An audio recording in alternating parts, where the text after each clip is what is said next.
আল্লাহ পাক বলেন, তোমাদের রাত আর দিনের বেলায় নিদ্রা যাওয়া এবং এটাই হচ্ছে তার অনুগ্রহ।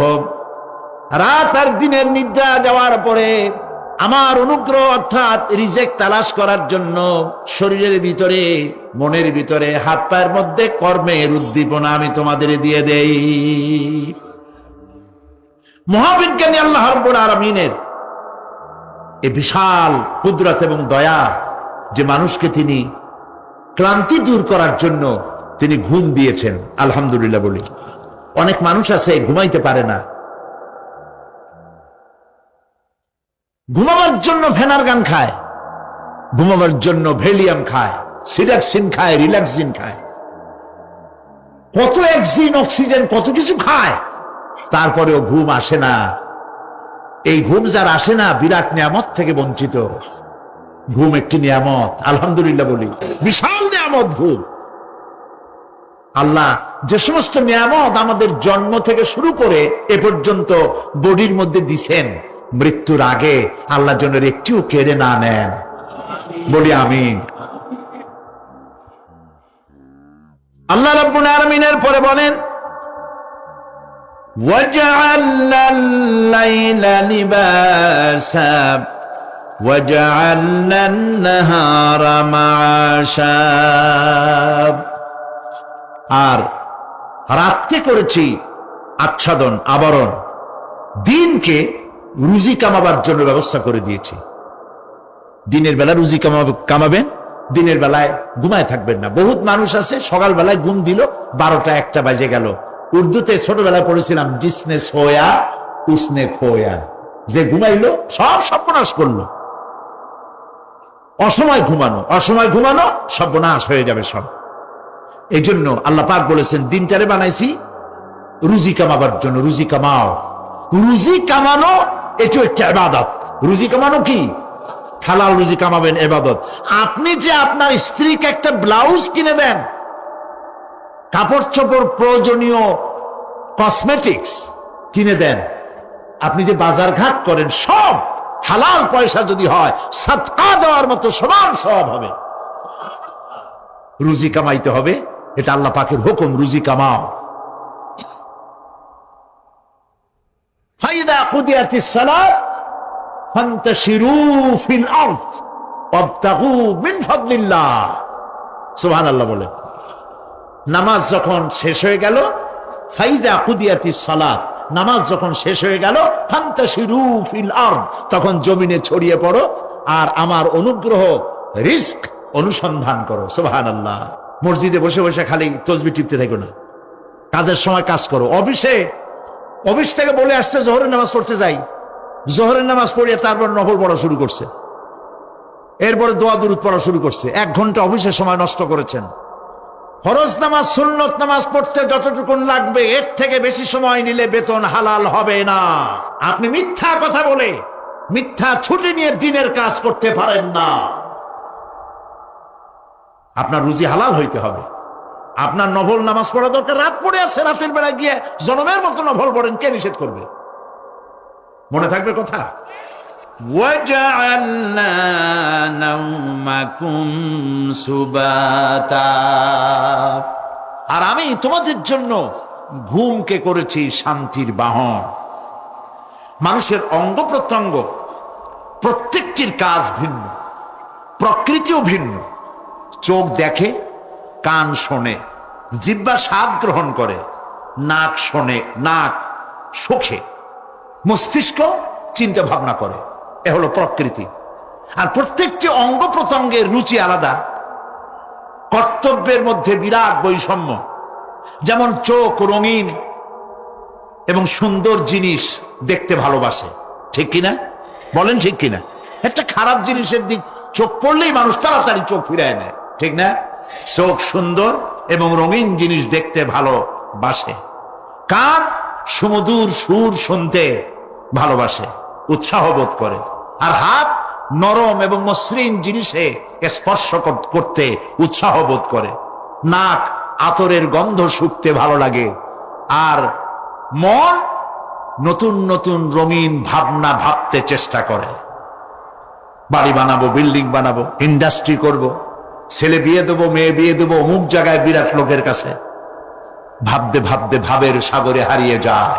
আর ভাবনার ভিতরে খেয়ালে যদি কেউ পোলাও পাকায়, বাস্তবে তা হোক আর না হোক, খেয়ালে মনে মনে যদি কেউ পোলাও পাকায়, তাহলে ঘিয়ের দাম যাই হোক না কেন তাতে কিছু আসে যায় না। মানুষ রঙিন রঙিন ভাবনা ভাবতে খুব মজা পায়। তাহলে আমি কি বুঝাইতে চাইলাম? চোখের কাজ, নাকের কাজ, মুখের কাজ, কানের কাজ, মনের কাজ, প্রত্যেকটি অঙ্গ প্রত্যঙ্গে ভিন্ন ভিন্ন কাজ আছে, ভিন্ন ভিন্ন রুচি আছে। প্রিয় ভাই সব, হযরত ওমর ফারুক রাদিয়াল্লাহু তাআলা আনহু তিনি একবার মসজিদ নববীর মধ্যে দেখলেন ফজরের সময়, জোহরের সময় তিনি দেখলেন ফজরে যাদের দেখলাম এক জায়গায় বসা ৫-৭টা লোক, জোহরে তো তাদেরই দেখতেছি। আসরের সময় দেখলেন ওইখানে বসা, মাগরিবেও দেখলেন, এশায়ও দেখলেন। এশার নামাজের পর তিনি প্রশ্ন করলেন, তোমরা কারা? বলল যে আমরা হলাম দূরের থেকে আসছি, মসজিদে নববী শ্রেষ্ঠ মসজিদ, এখানে বসে বসে আল্লাহর জিকির আজগার করি। তা আল্লাহর জিকির আজগার করো, নামাজ পড়ো, খাও কি? কাজে কিছু লোক আছে ওরা মেহেরবানি করে রান্না করে আনিয়া আমাদের খাওয়াইয়া যায়। হযরত ওমর ফারুক রাদিয়াল্লাহু তাআলা আনহু বললেন, তাহলে তো তোমার চাইতে, তোমরা যে কয়জন এখানে বসে ইবাদত করো, তোমাদের চাইতে ওই ব্যক্তি অনেক উত্তম যে নিজে রুজি কামাই করে তোমাদের খাওয়ায় যায়। তোমরা তো অলস। শুনে রাখো, নামাজের সময় ছাড়া আগামীকাল এই জায়গায় যদি বসা দেখি, ব্যাস মেরে বাড়ি করে দেবো মসজিদ নববী থেকে। ইসলাম কাজের প্রতি উদ্দীপনা দিয়েছে, ইসলাম কাজের ট্রেনিং দিয়েছে। সুবহানাল্লাহ বলে কাজ করো আর খাও। বসে বসে বাপের বোঝা হইও না। আমাদের দেশে বহু পোলাপান আছে বাপের হোটেলে খায় আর মসজিদে গিয়া ঘুমায়। খুব সহজ কাম। কেন এরকম করো বাবাজি? কয় চাকরি পাই না। আচ্ছা চাকরি পাও না, চাকরি তো আমাদের দেশে এক সোনার হরিণ। অথর্ব মন্ত্রীর অথর্ব ভাগ্না চাকরি হয়ে যায়, কিন্তু ফার্স্ট ক্লাস ফার্স্ট হয়েছে এমএতে, চাকরি হয় না। এটা দেশের কপাল, এটা দেশের দুর্ভাগ্য। কিন্তু চাকরি পাও নাই বলে বাপের ঘাড়ের বোঝা হয়ে থাকবা। বউতে তোমার ঘুম দেখা বউ একা একা কানবে, আল্লাহ কোন উল্লুকের সাথে বিয়ে হইল আমার, সারাদিন ঘুমায়। প্রিয় ভাই সব, চাকরি পান নাই তো অসুবিধা কি? আপনি বাসের ড্রাইভার হন, আপনি সিনেমা দান বেছেন, আপনি জমিন চাষ করেন। জমিন চাষ করা লজ্জা। এই পৃথিবীর প্রথম মানুষ আদম আলাইহিস সালাম জমিন চাষ করেছেন। ইদ্রিস আলাইহিস সালাম দর্জিগিরি করেছেন। দাউদ আলাইহিস সালাম কর্মকার হয়ে লোহা দিয়ে অস্ত্র তৈরি করেছেন। নবী করিম সাল্লাল্লাহু আলাইহি ওয়াসাল্লাম ব্যবসা করেছেন। কাজী বেকার যুবকদেরকে বলতে চাই, বাপ আর শ্বশুরের বোঝা হয়ে থাকার মতো লজ্জার জিনিস আর কিছুই নাই। বাপের কামাই খাওয়া, লেখাপড়া শেখার পর তোমার জন্য জায়েজ নাই। কাজ করো, কাজের অভাব নাই, হালাল কাজ করো, রুজিতে আল্লাহ বরকত দিয়ে দিবেন। আমার দেশের জমিন এত ভালো, বলার আগেই কোন সুবহানাল্লাহ। সারমার লাগে না, যেখানে সেখানে লাঙ্গল শাবলের দরকার নাই। আঙ্গুল দিয়ে মাটি খুশিয়া ঘরের কোনায়, আঙ্গুল দিয়ে মাটি খুশিয়া কদুর বিচি লাগাই দেন। 3 দিন পরে 2 পাতা, 6 দিন পর লতা, 10 দিন পর ফুল, 2 সপ্তাহের মাথায় কদু। সুবহানাল্লাহ। এই আল্লাহর দেওয়া এত সুন্দর কদু খাইয়া কয়, সাদের লাউ বানাইলো বই রেখে, তো একটু আলহামদুলিল্লাহ কইল না। জমিন উর্বর। ওয়াজাআলা বাইনাকুম মাওয়াদ্দা, আর তোমাদের মধ্যে আল্লাহ পাক ভালোবাসা সৃষ্টি করেছেন। এই কথা বলার এর ব্যাখ্যা কি? ভালোবাসা সৃষ্টি করেছেন এর ব্যাখ্যা এরকম হতে পারে, কয়েক রকম। আমি যেটা জেনেছি সেটি হচ্ছে এরকম, ভালোবাসা সৃষ্টি হওয়ার তো কথা ছিল না। এক পর্যায়ে ভালোবাসা থাকবে কোন একটি বিশেষ সময়, বাকি সব সময় ঝগড়া হবে। এটাই হওয়া স্বাভাবিক ছিল। ধরুন মেয়ের বাড়ি চট্টগ্রাম, ছেলের বাড়ি বরিশাল। মেয়ে শুটকি খেতে খুব পছন্দ করে, ছেলের গন্ধও সহ্য করতে পারে না। ছেলে বলে খড়ে জাত দে, আর মেয়ে বলে খড়ে জাত দে, আর ছেলে বলে যে কমে যাও। মানে একজন আর একজনের ভাষার সাথে মিল নাই। কথা ঠিক কিনা বলেন? ভাষার সাথে মিল নাই, রুচির সাথে মিল নাই। একজনের টক পছন্দ করে আর একজনের টক সহ্য করতে পারে না, আর একজনের শুটকি খায় আর একজনের শুটকি পছন্দ করে না। কাজী রুচি আর অভ্যাস ইত্যাদি দিয়ে সারাদিন স্বামী স্ত্রীর মধ্যে ঝগড়া হওয়া স্বাভাবিক ছিল, ঠিক না? আল্লাহ পাক বলেন সেখানে আমি এই স্বামী স্ত্রী যখন হয়ে যায় তখন দুজনের মধ্যে আমি ভালোবাসার সৃষ্টি করে দেই। আর সে ভালোবাসা এমন পর্যায়ে চলে যায়, স্ত্রী তার স্বামীর জন্য জীবন দিতে চায়, স্বামী তার স্ত্রীর জন্য জীবনের সবকিছু উজাড় করে দিতে চায়। ওয়াজআলা বাইনাকুম মাওয়াদ্দা, এরপরে সৃষ্টি করি রাহমান। ওই ভালোবাসা ছিল যৌবন কেন্দ্রিক, বিশেষ এক উদ্দেশ্যকে সামনে রেখে। কিন্তু যখন যৌবনে ভাটি লাগলো তখন ওই উদ্দেশ্য আর থাকলো না। তখন আল্লাহ পাক বলেন এই সময় তো দুজনের মধ্যে রাগারাগি খেসাখেসি ইত্যাদি হয়, স্বাভাবিক ছিল, কিন্তু তা হইল না।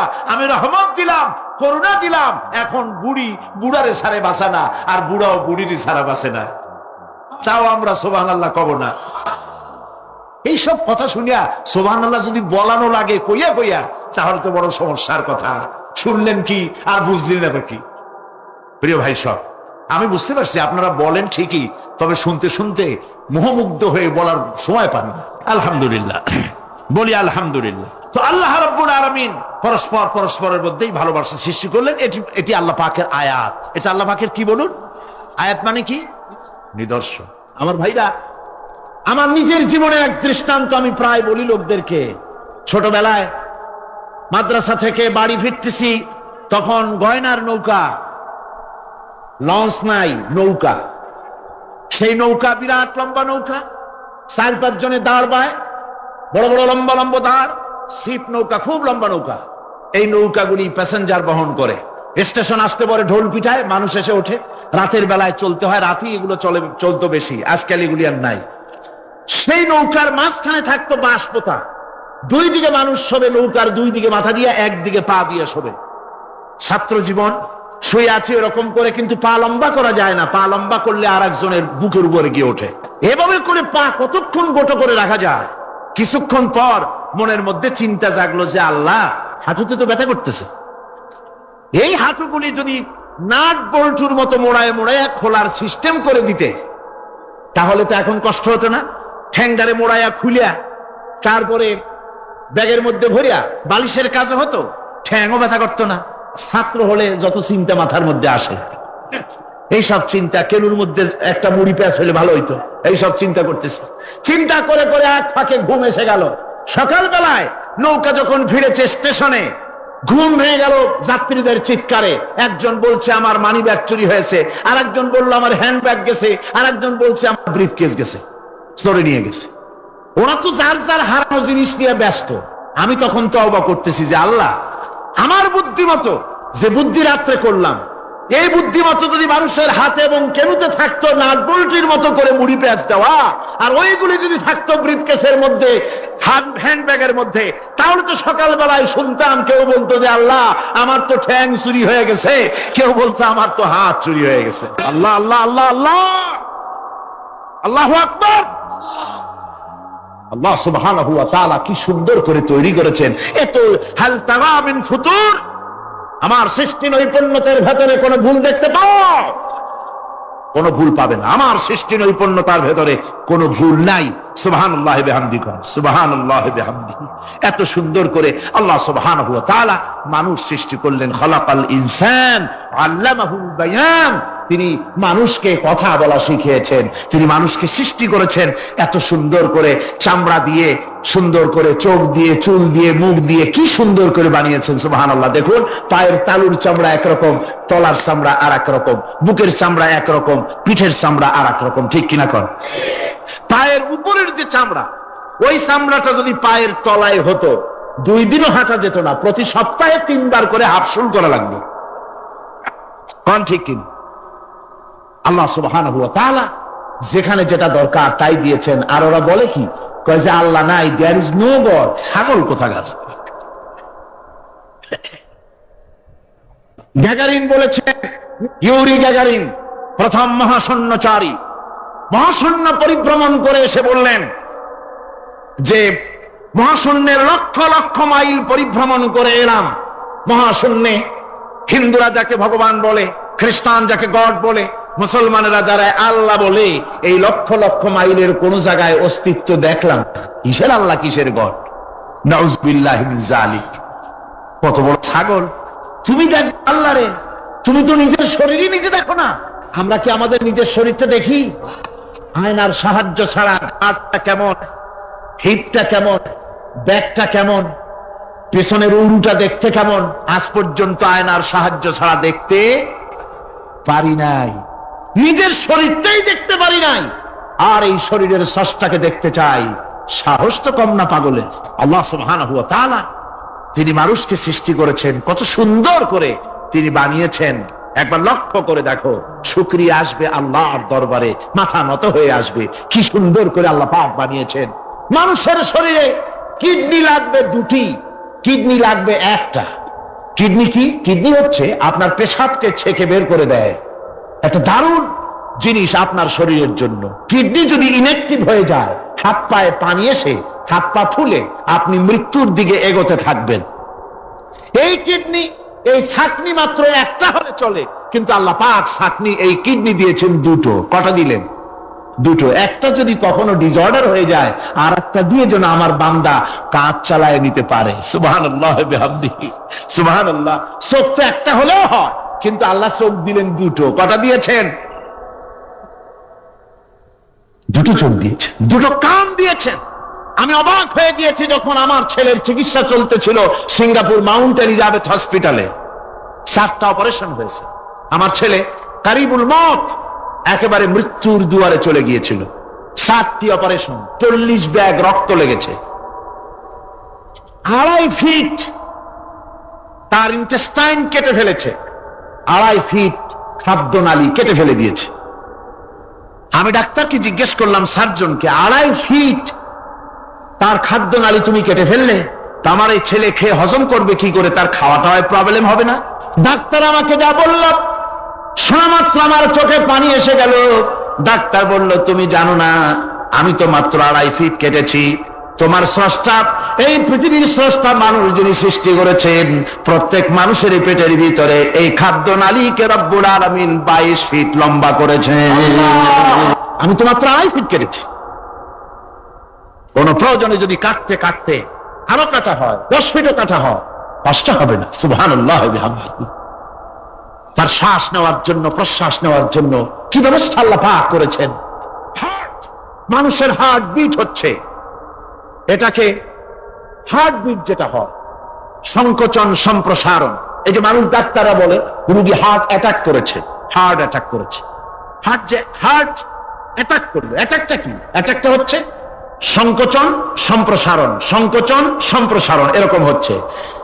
হঠাৎ করে এটা অ্যাটাক করলো, আর যদি ছেড়ে না দেয়, এটাই অ্যাটাক করা, এটাই তার জীবনটা শেষ হয়ে যাওয়া।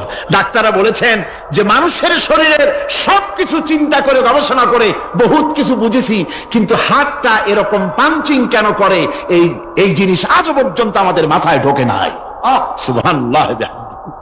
আল্লাহ পাক কি সুন্দর করে এই পাঞ্চিং এর মাধ্যমে, হার্ট যেভাবে করতেছে, এই পাঞ্চিং এর মাধ্যমে সমস্ত শরীরের রক্তগুলি পা থেকে শুরু করে মাথা পর্যন্ত সব ছড়িয়ে দেওয়া হচ্ছে। এভাবে এভাবে ছড়িয়ে দেওয়া হচ্ছে যাতে করে মানুষ জীবিত থাকে, শরীরের রক্ত গরম থাকে, হিম শীতল হয়ে মানুষ যেন মারা না যায়। এই জন্য আল্লাহ সুবহানাহু ওয়া তাআলা এত সুন্দর ব্যবস্থা করেছেন।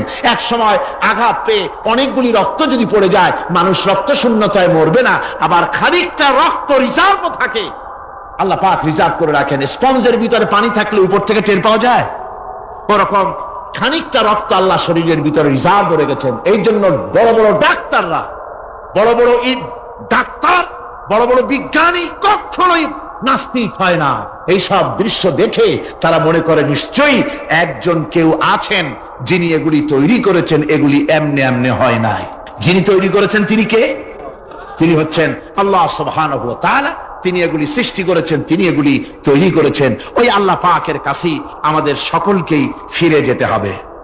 আল্লাহ রাব্বুল আলামিন তিনি বলছেন, আমি মানুষ সৃষ্টি করেছি, খালাকাল ইনসানা আল্লামাহুল বায়ান। মানুষ সৃষ্টি করেছি, শুধু মানুষকে সৃষ্টি করি নাই, আমি আবার তার জোড়াও তৈরি করে দিয়েছি। মানুষ একা একা না, পৃথিবীতে সব জোড়ায় জোড়ায় তৈরি করেছি। উদ্ভিদের মধ্যে জোড়া তৈরি করেছি, প্রাণী জগতের মধ্যে জোড়া তৈরি করেছি। এই দুনিয়ার ভিতরে যা কিছু আছে, উদ্ভিদ হোক আর মানুষ হোক, প্রাণী জগৎ হোক, সবগুলিকে আমি আল্লাহ জোড়া বানাইছি, জোড়ায় জোড়ায় নর এবং নারী সবগুলির মধ্যে করে দিয়েছি। ওয়া মিন আয়াতিহি আন খালাকা লাকুম মিন আনফুসিকুম আজওয়াজান লিতাসকুনু ইলাইহা ওয়া জাআলা বাইনাকুম মাওয়াদ্দাতান ওয়া রাহমা।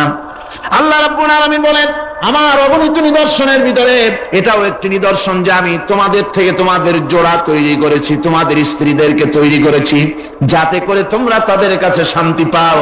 আর তোমাদের মধ্যে ভালোবাসা সৃষ্টি করেছি, মহব্বত সৃষ্টি করে দিয়েছি।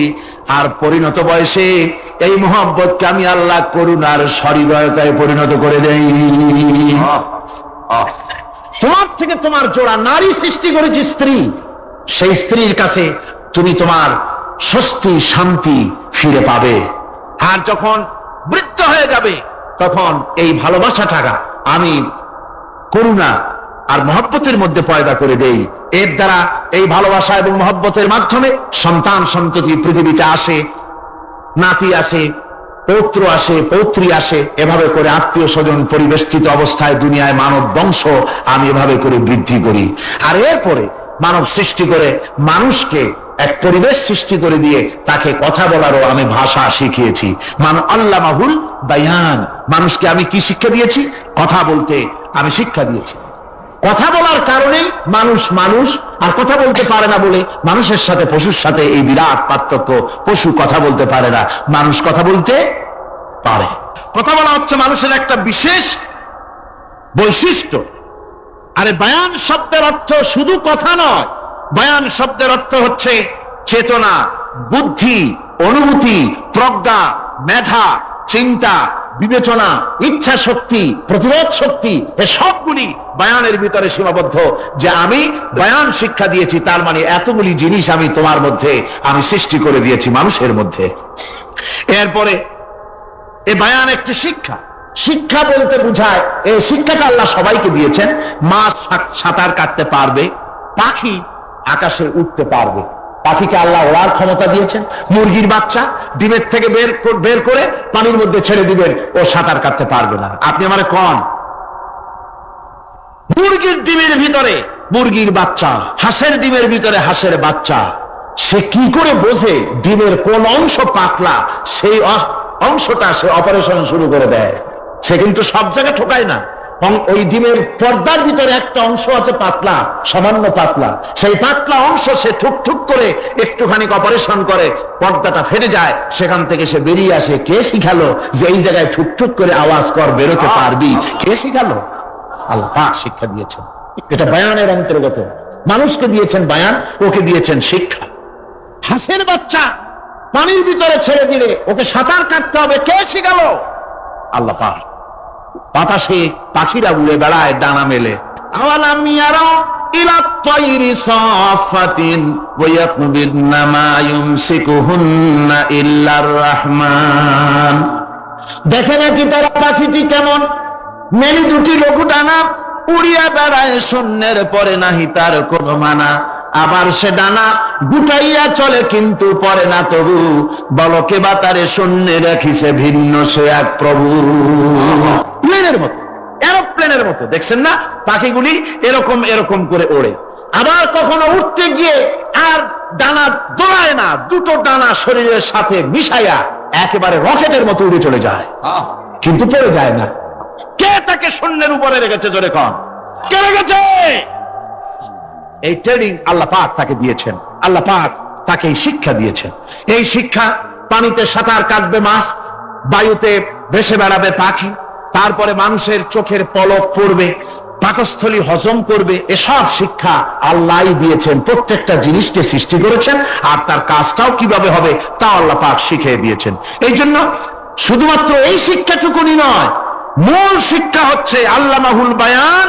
এর আসল অর্থ হলো মানুষের জ্ঞানের পূর্ণতার জন্য আল্লাহ পাক বয়ান দিয়েছেন, সে বয়ান হচ্ছে কোরআনে কারীম।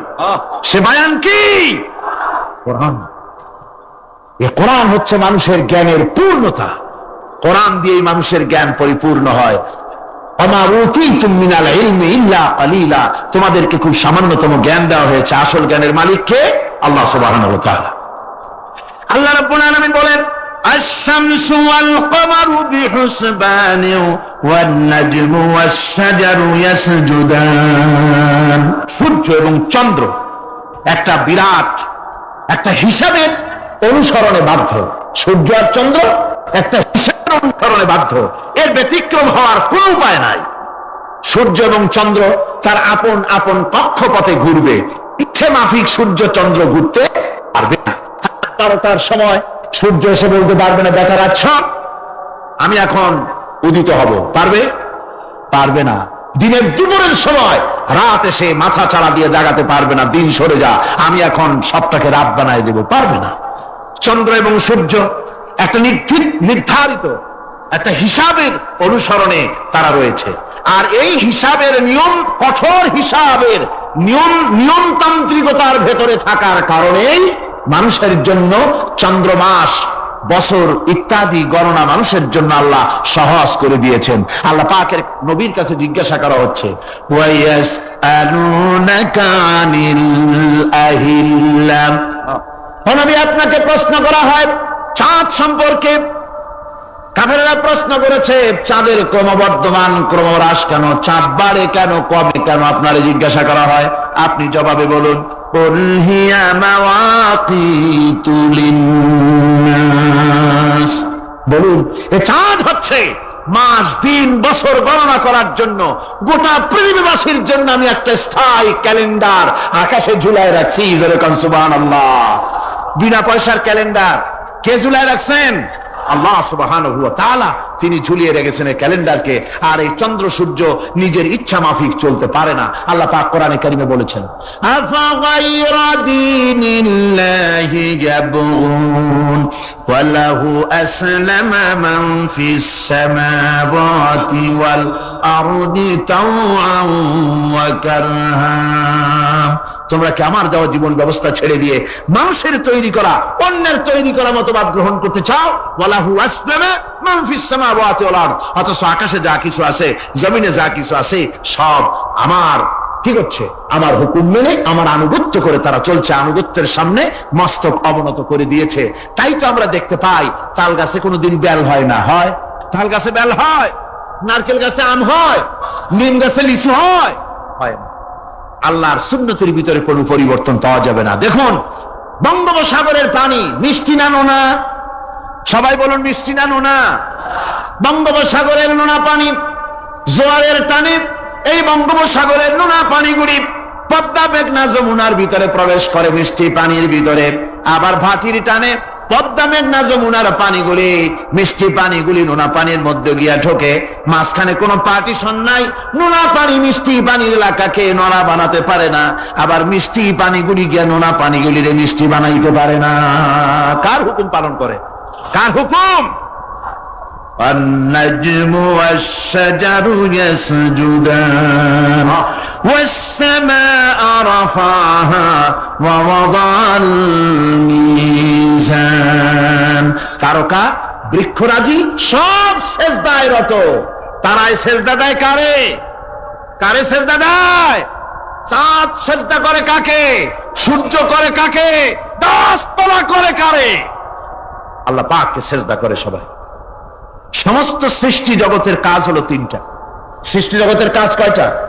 তিনটি কাজ। একটা কাজ হচ্ছে সৃষ্টি জগৎ মহান আল্লাহর উদ্দেশ্যে সিজদা করবে, তার হামদ করবে, তার তাসবিহ করবে। তিনটা কাজ, সিজদা করবে, হামদ করবে, তাসবিহ করবে। এই তিনটা কাজ হচ্ছে সৃষ্টি জগতের। গোটা পৃথিবীর সবকিছু আল্লাহ পাককে সিজদা করছে। কোরআনে কারীমে রব্বুল আলামিন বলেন, وَلِلَّهِ يَسْجُدُ مَنْ فِي السَّمَاوَاتِ وَالْأَرْضِ طَوْعًا وَكَرْهًا وَظِلَالُهُمْ بِالْغُدُوِّ وَالْآصَالِ। আল্লাহ পাক বলেন, আকাশে যা কিছু আছে জমিনে যা কিছু আছে সব কিছু আমার সেজদা করে, এমনকি গাছও আমার সেজদা করে। গাছগুলি সকাল বেলায় গাছের ছায়া সকাল বেলায় আর বিকাল বেলায় নিজের ছায়া লম্বা করে দিয়ে আমার সামনে সেজদায় পতিত হয়ে যায়। গাছগুলি আমাকে সেজদা করে, তারকা সমূহ চন্দ্র সূর্য সব আমাকে সেজদা করে।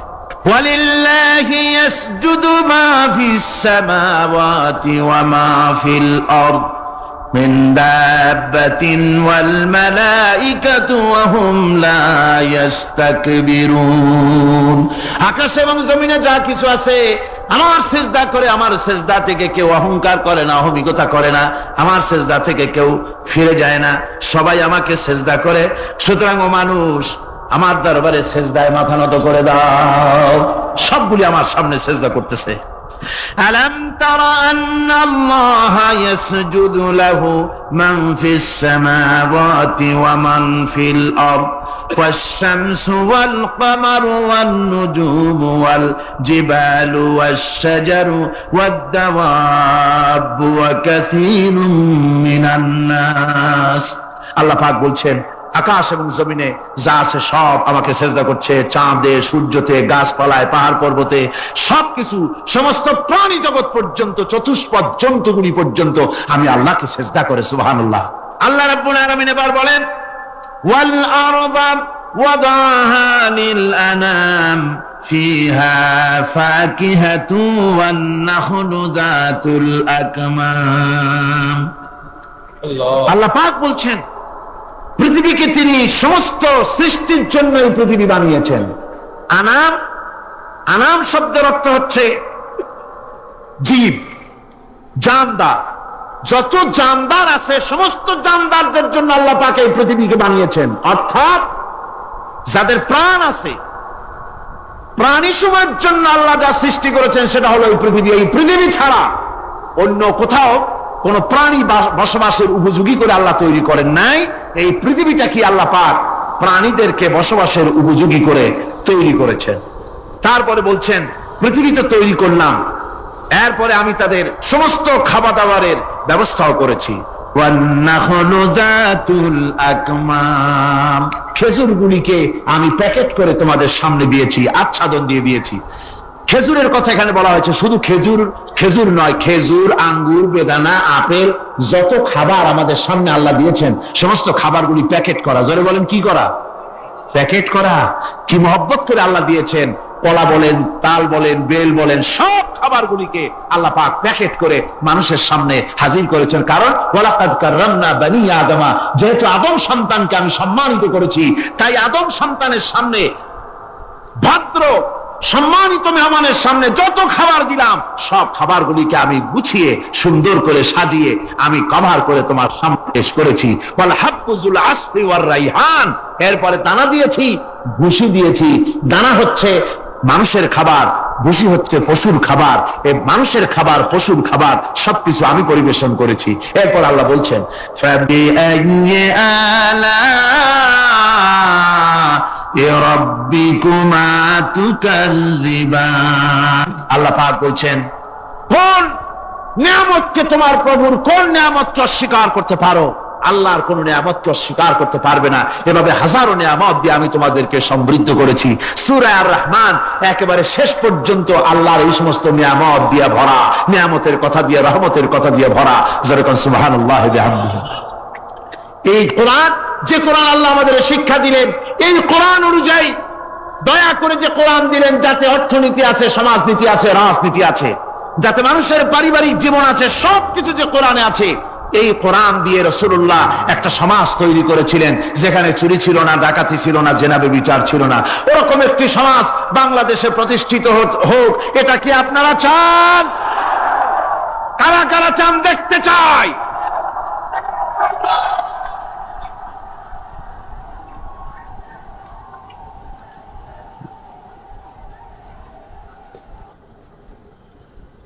আলহামদুলিল্লাহ। সবাই কোন আলহামদুলিল্লাহ। আদব রক্ষা করুন, আদব রক্ষা করুন। তাড়াতাড়ি বসুন, তাড়াতাড়ি। আলহামদুলিল্লাহ। আমি বুঝছি, ওই এক বুড়ি আছাড় খেয়ে পড়ে গেছিল, বললো যে পড়লাম যখন তুমি একটু পান খাইয়ে নি। মানে স্লোগানের সুযোগ যখন পাইলাম একটু দাঁড়ায় কোমরটা সোজা করে নি,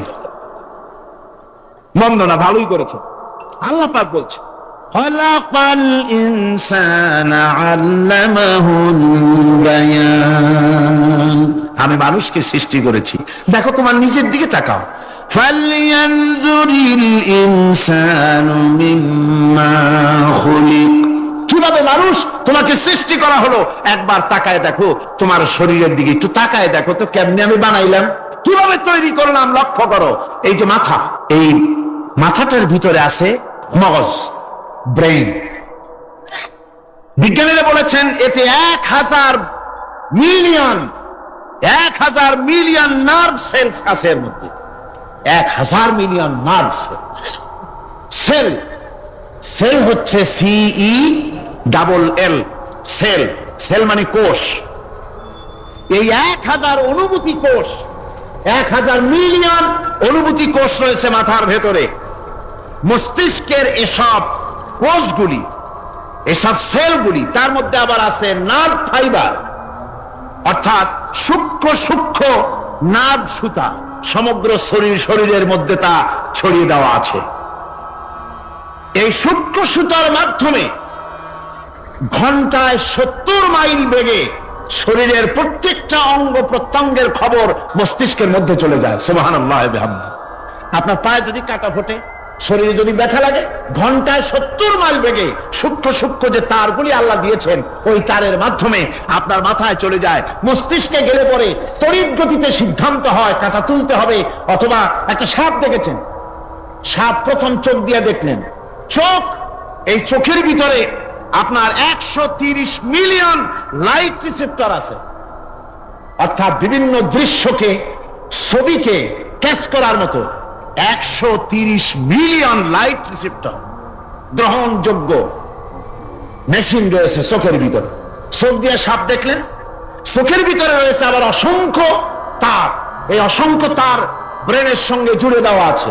চোখ সাপ দেখলো, 70 মাইল বেগে প্রতি ঘন্টায় এই খবর তড়িৎ প্রবাহের মতো মস্তিষ্কের ভেতরে চলে গিয়েছে।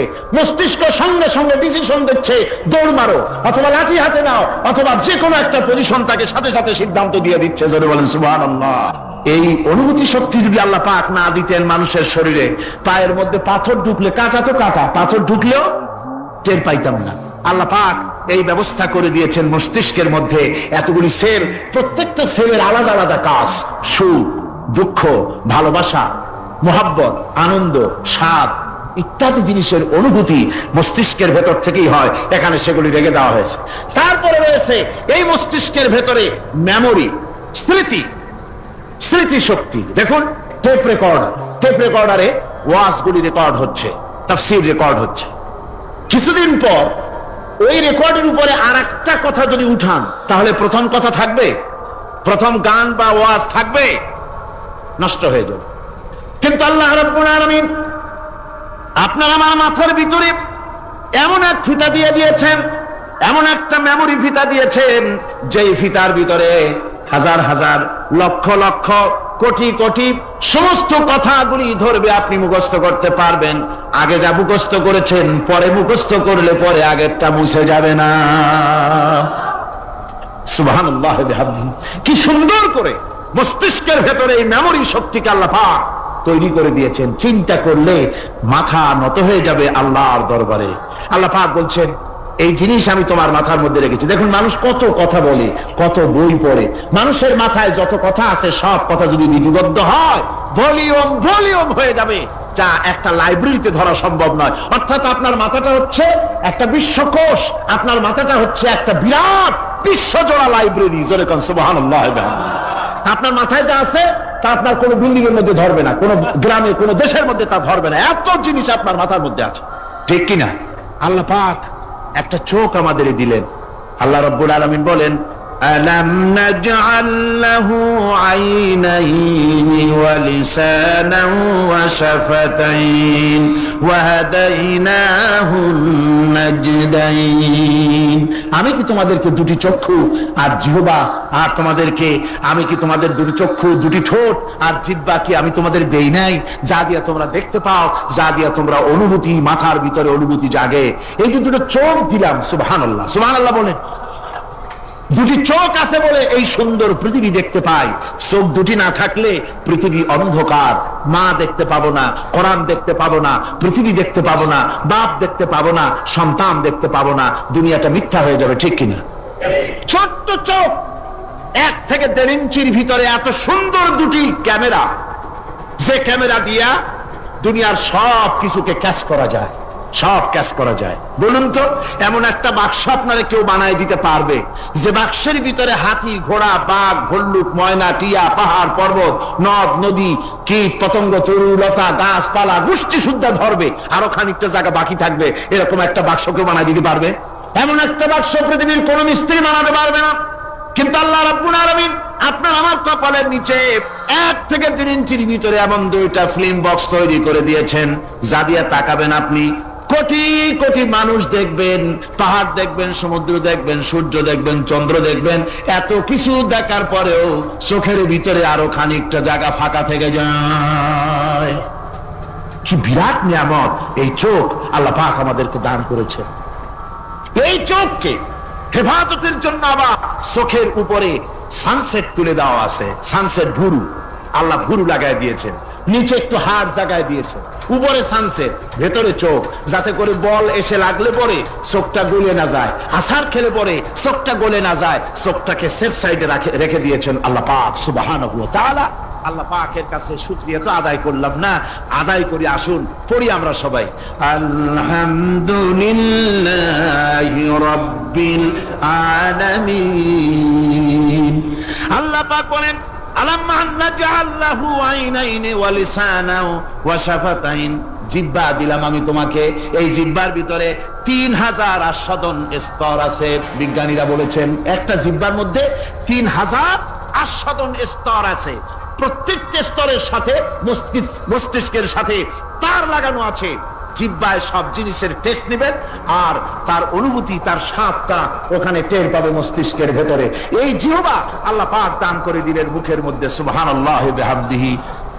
সব রকমের স্বাদ পান না একরকম, জিলাপির স্বাদ একরকম, রসগোল্লার স্বাদ আর এক রকম, ছানার স্বাদ আর এক রকম, বেলের স্বাদ একরকম, তালের স্বাদ আর এক রকম, মুরগির স্বাদ একরকম, খাসির স্বাদ আর এক রকম, লোট্টা ফিশের স্বাদ একরকম, শুটকির স্বাদ আর এক রকম, কোরাল মাছের স্বাদ আর এক রকম, শাকের স্বাদ আর এক রকম। হাজার হাজার খাদ্য দ্রব্যের স্বাদ এক জিহ্বা দিয়ে আল্লাহ রাব্বুল আলামিন নেওয়ার তৌফিক দিলেন। খালাকাল ইনসান, কি সুন্দর করে মানুষ বানালাম।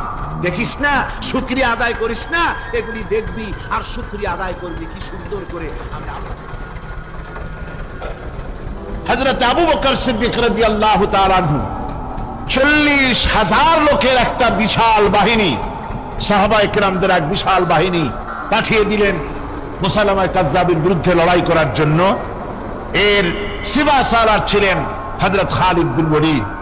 এই জিহাদে যাওয়ার সময় ওয়াহশী রাদিয়াল্লাহু তাআলা আনহু, যিনি হযরত হামজা রাদিয়াল্লাহু তাআলা আনহুর কাতিল ছিলেন,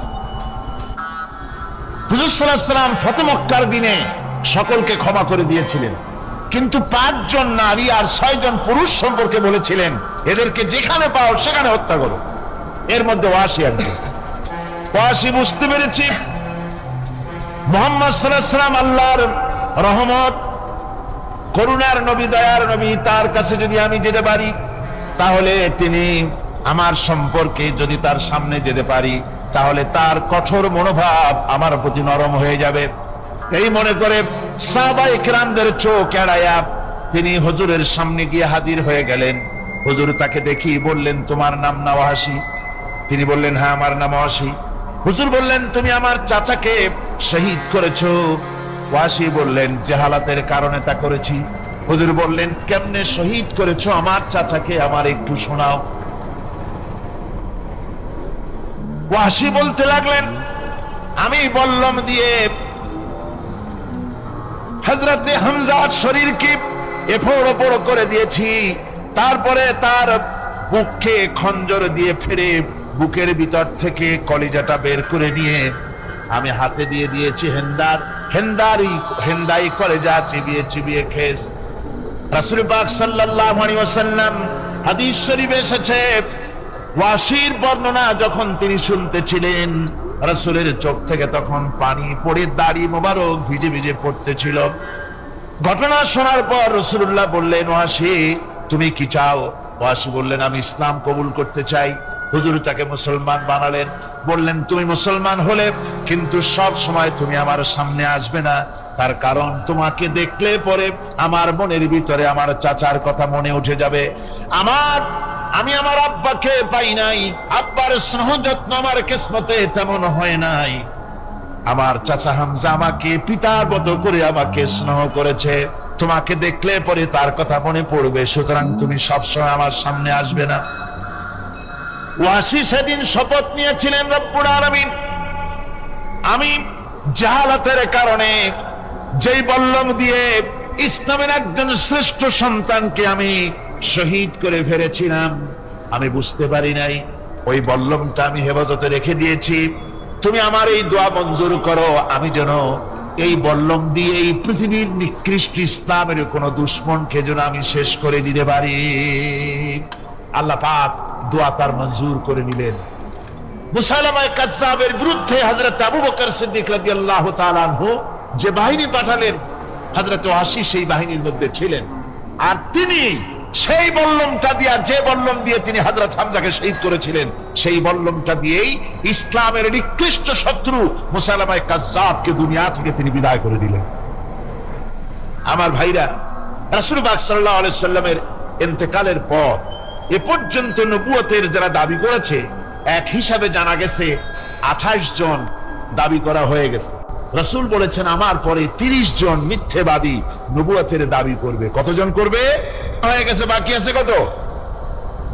আর ভাইয়েরা, রাসূল পাক সাল্লাল্লাহু আলাইহি সাল্লাম বলেছেন যে আমার পরে 30 জন লোক মিথ্যেবাদী, তারা নবুয়তের দাবি করবে। কতজন? 30 জন মিথ্যেবাদী, তারা নবুয়তের দাবি করবে। হুজুর বলেছেন আমার পরে নবী আসবেন। কোরআনে কারীমের মধ্যে, কোরআনে কারীমের দলিলের পর, কোরআন এবং সুন্নাহর দলিলের পর সর্বশ্রেষ্ঠ গ্রহণযোগ্য দলিল হচ্ছে সাহাবায়ে কেরামদের ইজমা। এটা হলো 3 নম্বরের সবচেয়ে বড় দলিল। 1 নম্বরে মুসলমানদের দলিল হচ্ছে কোরআন, 1 নম্বরে দলিল কি? কোরআন। 2 নম্বরে কি? হাদিস। 3 নম্বরে সাহাবায়ে কেরামদের ইজমা। এটা হচ্ছে 3 নম্বরের দলিল।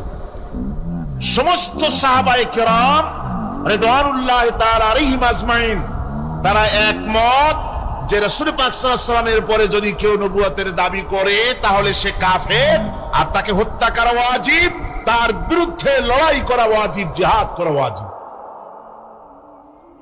সে দাবি করলো, সে মনে করলো যে নবুয়ত হচ্ছে একটা ব্যবসা।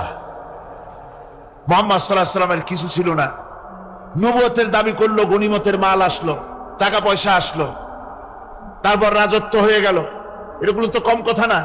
আমিও যদি নবুয়তের দাবি করি তাহলে এরকমের একটা ব্যবসা আমিও করতে পারবো। এই চিন্তা ভাবনা করে নবুয়তের দাবি করে বসলো। নবুয়তের দাবি করে সে প্রচার করে বেড়াতে লাগলো আমি নবী। তারপর তার উম্মতেরা বলল যে আচ্ছা আপনি তো নবী বুঝলাম, তা মুহাম্মদ সাল্লাল্লাহু আলাইহি ওয়াসাল্লামের উপরে ওহী নাজিল হয়, আপনি তো কোনো নতুন ওহী আমাদের দিতে পারলেন না, কোন সূরাও এ পর্যন্ত আসলো না। মুসাইলামা কাযযাব বলল দেখো কেবল না নবী হলাম, একটু সময় দাও ওহী আসা। কিছুদিন পর বলল যে সূরা একটা এসে গেছে। বলে কি? সে সূরা কাউসারের একটা প্যারোডি তৈরি করলো। বলল আমার উপরে একটা নতুন সূরা আসছে, সূরাটি হচ্ছে ইন্না আতাইনাকাল আকাক ফাসাল্লি লিরাব্বিকা ওয়াজাক ইন্না শানিয়াকা হুয়াল আবলাক। এর অর্থ হচ্ছে আমি তোমাকে আকাক পক্ষী দান করেছি। আর আকাক পক্ষী বলা হয় হুতুম পেঁচাকে। ও যে কায়দার নবী, পাখিটাও পাইছে সেই কায়দারই। তারপরে ফাসাল্লি লিরাব্বিকা ওয়াজাক, সুতরাং তোমার প্রভুর উদ্দেশ্যে নামাজ পড়ো আর জোরে সোরে চিৎকার করো। মনে রেখো, তোমার দুশ্মন হবে শ্বেত এবং কৃষ্ণ বর্ণে। এর না আছে কোনো গোড়া, না আছে এর মাথা, না আছে এর কোনো অর্থ, না আছে কিছু। এই জাতীয় সূরা দেখিয়া উম্মতেরা বলল, কি যে আশ্চর্য কথা, মুহাম্মদ সাল্লাল্লাহু আলাইহি ওয়াসাল্লামের উপরে যে সূরা নাজিল হয়েছে তা পড়তে কত সুন্দর, কত ভাব গম্ভীর, আর এ কি একটা সূরা নাজিল হলো। তারা নিজেরা বলা কওয়া করলো। আর একবার ধরলো মুসাইলামাকে, তারা বলল মুহাম্মদ সাল্লাল্লাহু আলাইহি ওয়াসাল্লাম তাকে তার উম্মতেরা তাদের বাগানে নিয়ে যায়। নিলে পরে যে বাগান থেকে তিনি যান, গাছে খোরমা না থাকলে খোরমা হয়ে যায়। কোন পানি শূন্য কুয়ার কাছ থেকে গেলে তার বরকতে কুয়ায় পানি চলে আসে। তো আপনি এরকমের কিছু আমাদের দেখান। বললো আমাকেও তোমরা এভাবে নিয়ে যাও। তখন তাকে নিয়ে যাওয়া হলো। দেখলো উম্মতেরা যে এমনই পোড়া কপালে এক নবী তাদের ভাগে পড়ছে, যে বাগান দিয়ে যায়, গাছে খোরমা থাকলে খোরমা পড়ে যায়, নষ্ট হয়ে যায়। আর কোন পানিওয়ালা কুয়ার কাছ থেকে হাঁটলে সে কুয়া থেকে পানিও শেষ হয়ে যায়। এরপরে তার সাহস বাড়লো।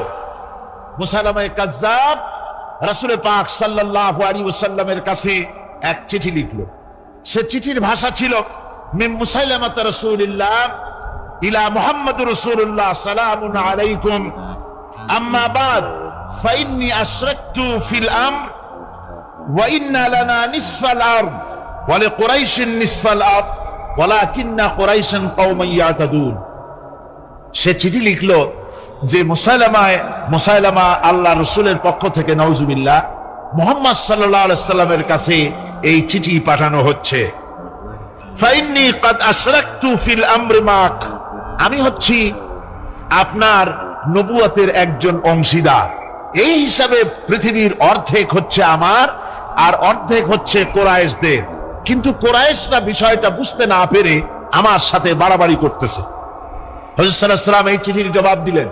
হুজুর লিখলেন, বিসমিল্লাহির রহমানির রহিম, মিন মুহাম্মাদুর রাসূলুল্লাহ সাল্লাল্লাহু আলাইহি ওয়াসাল্লাম ইলা মুসাইলামাতিল কাজ্জাব, আসসালামু আলা মান ইত্তাবাআল হুদা, আম্মা বাদ ফাইন্নাল আরদা লিল্লাহি ইউরিসুহা মিন ইবাদিহি ওয়াল আকিবাতু লিল মুত্তাকিন। রাসূল পাক সাল্লাল্লাহু আলাইহি ওয়াসাল্লাম লিখলেন, এই চিঠি যাচ্ছে মুহাম্মদ সাল্লাল্লাহু আলাইহি ওয়াসাল্লামের কাছ থেকে মুসাইলামা কাজ্জাবের কাছে। শুনে রাখো, শান্তি বর্ষিত হোক তার প্রতি যিনি হেদায়েত প্রাপ্ত। এই পৃথিবীর উত্তরাধিকারী হচ্ছে কেবলমাত্র আল্লাহ পাকের সেই সব বান্দারা যারা নাকি আল্লাহর গোলাম, আল্লাহর একান্ত আল্লাহর আইন এবং কানুনকে মেনে যারা চলে। আর পরকাল হচ্ছে সেই সমস্ত লোকেদের জন্যই। মুসাইলামা কাজ্জাবের মুয়াজ্জিন যারা, তারাও জানতো, তারাও জানতো যে লোকটা মিথ্যেবাদী। তো কিছু মাল পানি পাওয়া যায়, টাকা পয়সা পাওয়া যায়, সাথে থাকলে কিছু খাওয়াটাও যায়, এই জন্য তার সাথে থাকতো। রাসূলুল্লাহর মুয়াজ্জিন আযান দিতেন, আশহাদু আন্না মুহাম্মাদার রাসূলুল্লাহ, আমি সাক্ষ্য দিচ্ছি মুহাম্মদ সাল্লাল্লাহু আলাইহি ওয়াসাল্লাম আল্লাহর রাসূল। আর মুসাইলামার মুয়াজ্জিন যে ছিল, সে আযান দিত, আশহাদু আন্না মুসাইলামাতা ইয়াজামু আন্নাহু রাসূলুল্লাহ। ও বলতো, আযান দিত এই কথা বলে যে আমি সাক্ষ্য দিচ্ছি মুসাইলামা মনে করে যে সে আল্লাহর রাসূল। আমার ভাইরা, এরপরে মুসাইলামা কাজ্জাবের বিরুদ্ধে, এই জন্য রাসূলের পরে যদি কেউ নবুয়তের দাবি করে, তাহলে তার কাছে নবুয়তের দাবির কোনো প্রমাণও চাওয়া যাইবে না। বিনা প্রমাণে রাসূলের পরে নবুয়তের দাবি যেই করবে সে কি হবে? জোরে বলেন, কি হবে? কাফের হয়ে যাবে। দুনিয়ার সমস্ত উলামা, সমস্ত মুহাদ্দিস, সমস্ত মুফাসসির, দুনিয়ার সমস্ত মুফতি সব একমত, কোন দ্বিমত নাই, গোলাম মোহাম্মদ কাদিয়ানী কাফের। তার অনুসারীরাও তার জামানায় মাওলানা আতাউল্লাহ শাহ বুখারী রাহমাতুল্লাহ আলাইহি, তার সঙ্গে একটা বহস হলো। যেহেতু গোলাম মোহাম্মদ বলেছিল যে আমার এই 40 দিনের মধ্যে কেউ প্রতিবাদ করুক যেগুলি আমার ওহী নয়। হযরতে মাওলানা আতাউল্লাহ শাহ বুখারী রাহমাতুল্লাহ আলাইহি সেই যুগের একজন শ্রেষ্ঠ আলিম। তিনি বললেন, আমি তোমার কাছে কোনো প্রমাণ চাই না তুমি নবী কিনা, আমি জানি তুমি মিথ্যেবাদী, তবে তোমাকে বলতে হবে তুমি এই শক্তি কোথায় পেলে। গোলাম মোহাম্মদ বলল, কোরআন শরীফই আছে আমার এই শক্তির উৎস। কোথায়? বলল যে এই যে আয়াতটা আমি আপনাদের সামনে তেলাওয়াত করেছি, ঈসা আলাইহিস সালামের ওই কথাই গোলাম মোহাম্মদ বলল যে হযরত ঈসা আমার সম্পর্কে বলেছেন, ইয়াতি মিন বাদ ইসমুহু আহমদ, আমার পরে একজন নবী আসবেন, রাসূল আসবেন, তার নাম হবে আহমদ, আমি সেই আহমদ। মাওলানা আল্লাহ বুখারী বলছেন, তোমার নাম তো আহমদ না, তোমার নাম হচ্ছে গোলাম আহমদ। তার অর্থ হলো হযরত ঈসা আলাইহিস সালাম যে আহমদের কথা বলেছেন, তুমি সেই আহমদের গোলাম। গোলাম আহমদ বললেন, দেখুন আমার নামের প্রথম শব্দ গোলাম, এটা হচ্ছে আমার লকব। আমি আমার নামের লকবটা ছেড়ে দিলাম, বাদ দিয়ে দিলাম, আর ব্যবহার করব না। তাহলে তো আমি আহমদ থাকি, আপনি তো আর আপত্তি করতে পারেন না। মাওলানা বুখারী বললেন, নামের প্রথম শব্দ বাদ দেওয়া যদি জায়েজ হয়, তাহলে তোমার ফতোয়া দিয়ে আমার নামের প্রথম শব্দ বাদ দিয়ে দিলাম। আমার নাম আতা আল্লাহ, নামের প্রথম শব্দ আতা বাদ দিয়ে দিলাম। তো আতা যদি বাদ দেই তাহলে আল্লাহ হই, আর আল্লাহ হয়ে বলছি তোমার মতো গাধাকে নবুয়াত আমি দেই নাই। এরপর এই পৃথিবীর নিকৃষ্ট পাপী এই কাফেরের মৌত হলো কোথায়? জোরে বলেন, এই কাফেরের মৌত হলো কোথায়? পায়খানার ভেতরে মৌত হয়েছে। আমার বন্ধুগণ, সুতরাং বাংলাদেশে যত কাদিয়ানি আছে, সমস্ত কাদিয়ানিরা কাফের। সমস্ত কাদিয়ানিরা কি?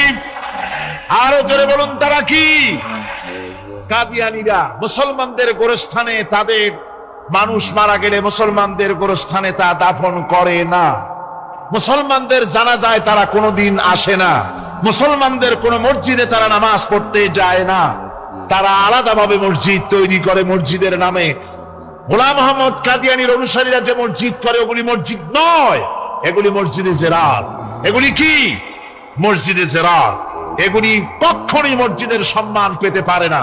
তারা কোরআনে কারীমের ব্যাখ্যা নিজেরা করেছে, নিজেরা তৈরি করেছে, যার সাথে আহলে সুন্নাতুল জামাতের হাদিসের কোনো মিল নাই, নিজেরাই করেছে। সুতরাং এই কাদিয়ানীদেরকে সৌদি আরবিয়া সহ মধ্যপ্রাচ্যের 18টি দেশ এবং পাকিস্তান সরকারও নন মুসলিম মাইনরিটি হিসাবে ঘোষণা করেছে। বাংলাদেশ সরকারের কাছে কাদিয়ানীদেরকে অমুসলিম ঘোষণার জন্য দাবি জানানো হচ্ছে দীর্ঘদিন থেকে, কিন্তু যে সরকারি আসে কর্ণপাত করে না, কাদিয়ানীদের সাথে তাল মিলিয়ে চলতে চেষ্টা করে। আর এই তাল মিলিয়ে চল, আল্লাহ পাক বলছেন, স্মরণ করো সেই সময়ের কথা যখন ঈসা আলাইহিস সালাম, মারিয়াম পুত্র ঈসা, তিনি বলেছিলেন, হে বনি ইসরাইল, ইন্নী রাসূলুল্লাহি ইলাইকুম মুসাদ্দিকাল লিমা বাইনা ইয়াদাইয়া মিনাত তাওরাহ, আমি আল্লাহর পক্ষ থেকে তোমাদের জন্য রাসূল হয়ে প্রেরিত হয়েছি এবং আমার পূর্বে নাজিলকৃত তাওরাতের সত্যতা বিধানকারী হিসেবে আমি নাজিল হয়েছি। ওয়া মুবাশশিরাম বিরাসূলিন ইয়াতি মিন বাদ ইসমুহু আহমদ, আর আমি সুসংবাদদাতা সেই রাসূলের, যিনি আমার পরে আসবেন, যার নাম হবে আহমদ। ফালাম্মা জাআহুম বিল বাইয়িনাতি ক্বালু হাযা সিহরুম মুবিন, আর প্রকৃতপক্ষে যখন তিনি স্পষ্ট দলিল নিয়ে, প্রমাণাদি নিয়ে যখন তাদের সামনে এলো, তারা বলল, এটা তো সুস্পষ্ট প্রতারণা বা সুস্পষ্ট এক প্রতারক। এ হচ্ছে আয়াতে কারিমার শাব্দিক তর্জমা। অর্থাৎ ঈসা আলাইহিস সালাম একথা বলতে চাইলেন। আল্লাহ পাক বলছেন, মারিয়াম পুত্র ঈসা বলেছেন যে আমি কোন নতুন রাসূল নই। ইন্নী রাসূলুল্লাহি ইলাইকুম, আমি তোমাদের কাছে রাসূল হিসেবে প্রেরিত হয়েছি। এ কথার দ্বারা তিনি বুঝাতে চান যে আমি কোন নতুন অথবা কোন অভিনব নবী নহি।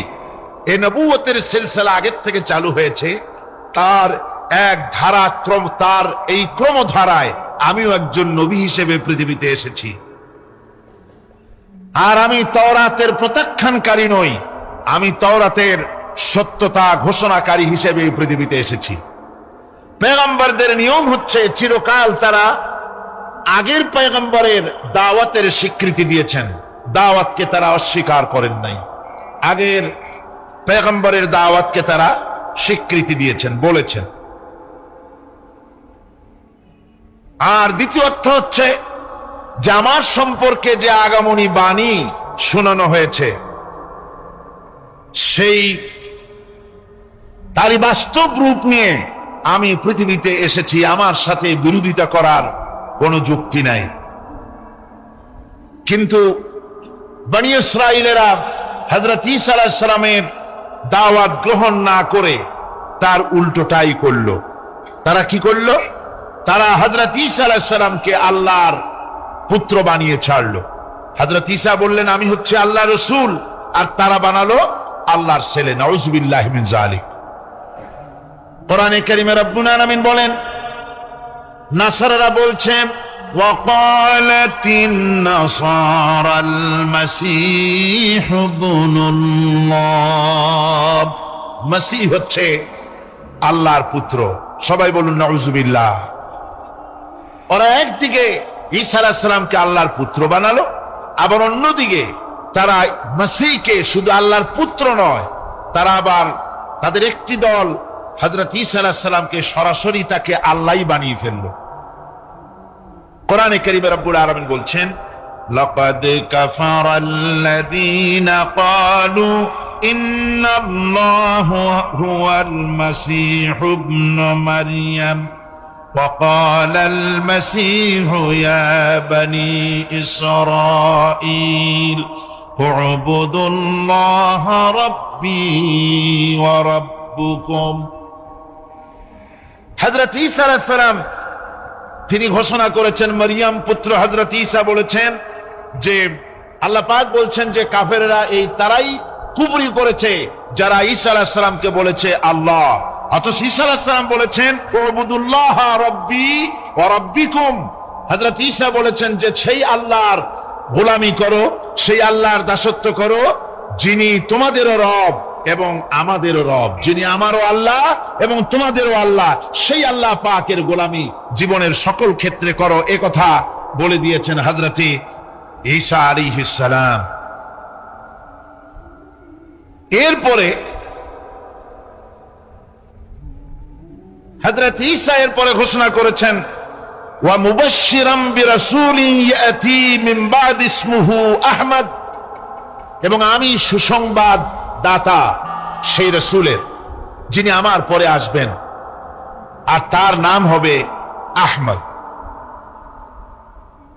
এই আয়াতটি কোরআনে কারীমের এটি একটি গুরুত্বপূর্ণ আয়াত, এবং এই আয়াত দিয়ে ইসলাম বিরোধীরা নানান ধরনের সন্দেহের সৃষ্টি করেছে এবং বিতর্কের সৃষ্টি করেছে পৃথিবীতে। এই আয়াতে কারিমে, কোরআনে কারিমের এই আয়াতে রাসূল পাক সাল্লাল্লাহু আলাইহি ওয়াসাল্লামকে আহমদ বলা হয় থাকবে। আবার একটা নারী চিরকাল একটা স্বামী নিয়ে পড়ে থাকবে, নতুন কোন বৈচিত্র্যের স্বাদ তাদের কপালে জুটবে না। এটা কেমন কথা? এটা হতে পারে না। সে বলে যে নারী পুরুষের অবাধ মেলামেশা থাকাই উচিত, এটাই প্রগতি। এই হলো আহমক শরীর। সে বোকা এই কারণে দুনিয়ার সব চিনেছে অথচ মালিককে চেনে নাই। কিন্তু আমাদের দেশের গরুতেও মালিক চেনে। গরুতে মালিক চেনে কিনা কন? আপনারা যাই দেখেন, রাত্রিবেলায় ডাকাডাকি করলে আপনার গরু যদি বিলে থাকে তাহলে গরু ছুটে আপনার কাছে আসবে, আসবে কিনা কন? গরু তো কিছু তো তার ভদ্রতা সম্মান আছে। আমাদের গৃহপালিত পশু কুত্তা, কুকুর, কুকুরেও মালিক চেনে, চেনে কিনা কন? যদি বিশ্বাস না হয়, আপনার বাড়িতে যদি কুকুর থাকে, আপনার বাড়িতে রাত 12টার সময় যদি অন্য কোনো লোক ঢোকে, তাহলে কি কন? কুকুরে খুব আদর করবে না? কুকুর তারে তাড়াইয়া কর্ণফুলি পার করে দিয়ে আসবে। আর যদি আপনি যান গভীর রাত্রে, গলায় কাশি দেবেন, কথাও বলবেন না, কাশিটা শুনে কুত্তা এসে আপনার পায়ে তার লেজুর দিয়ে নেজ দিয়ে নাড়ানাড়ি করবে, মুখটা পায়ের উপরে লাগাবে, ঠিক কিনা কন? গরুতে মালিক চিনল, কুত্তায় মালিক চিনল। এই আহমদ এমনই নিকৃষ্ট, কুত্তা গরুর চাইতে নিকৃষ্ট। আল্লাহ রাব্বুল আলামিনকে চেনে নাই।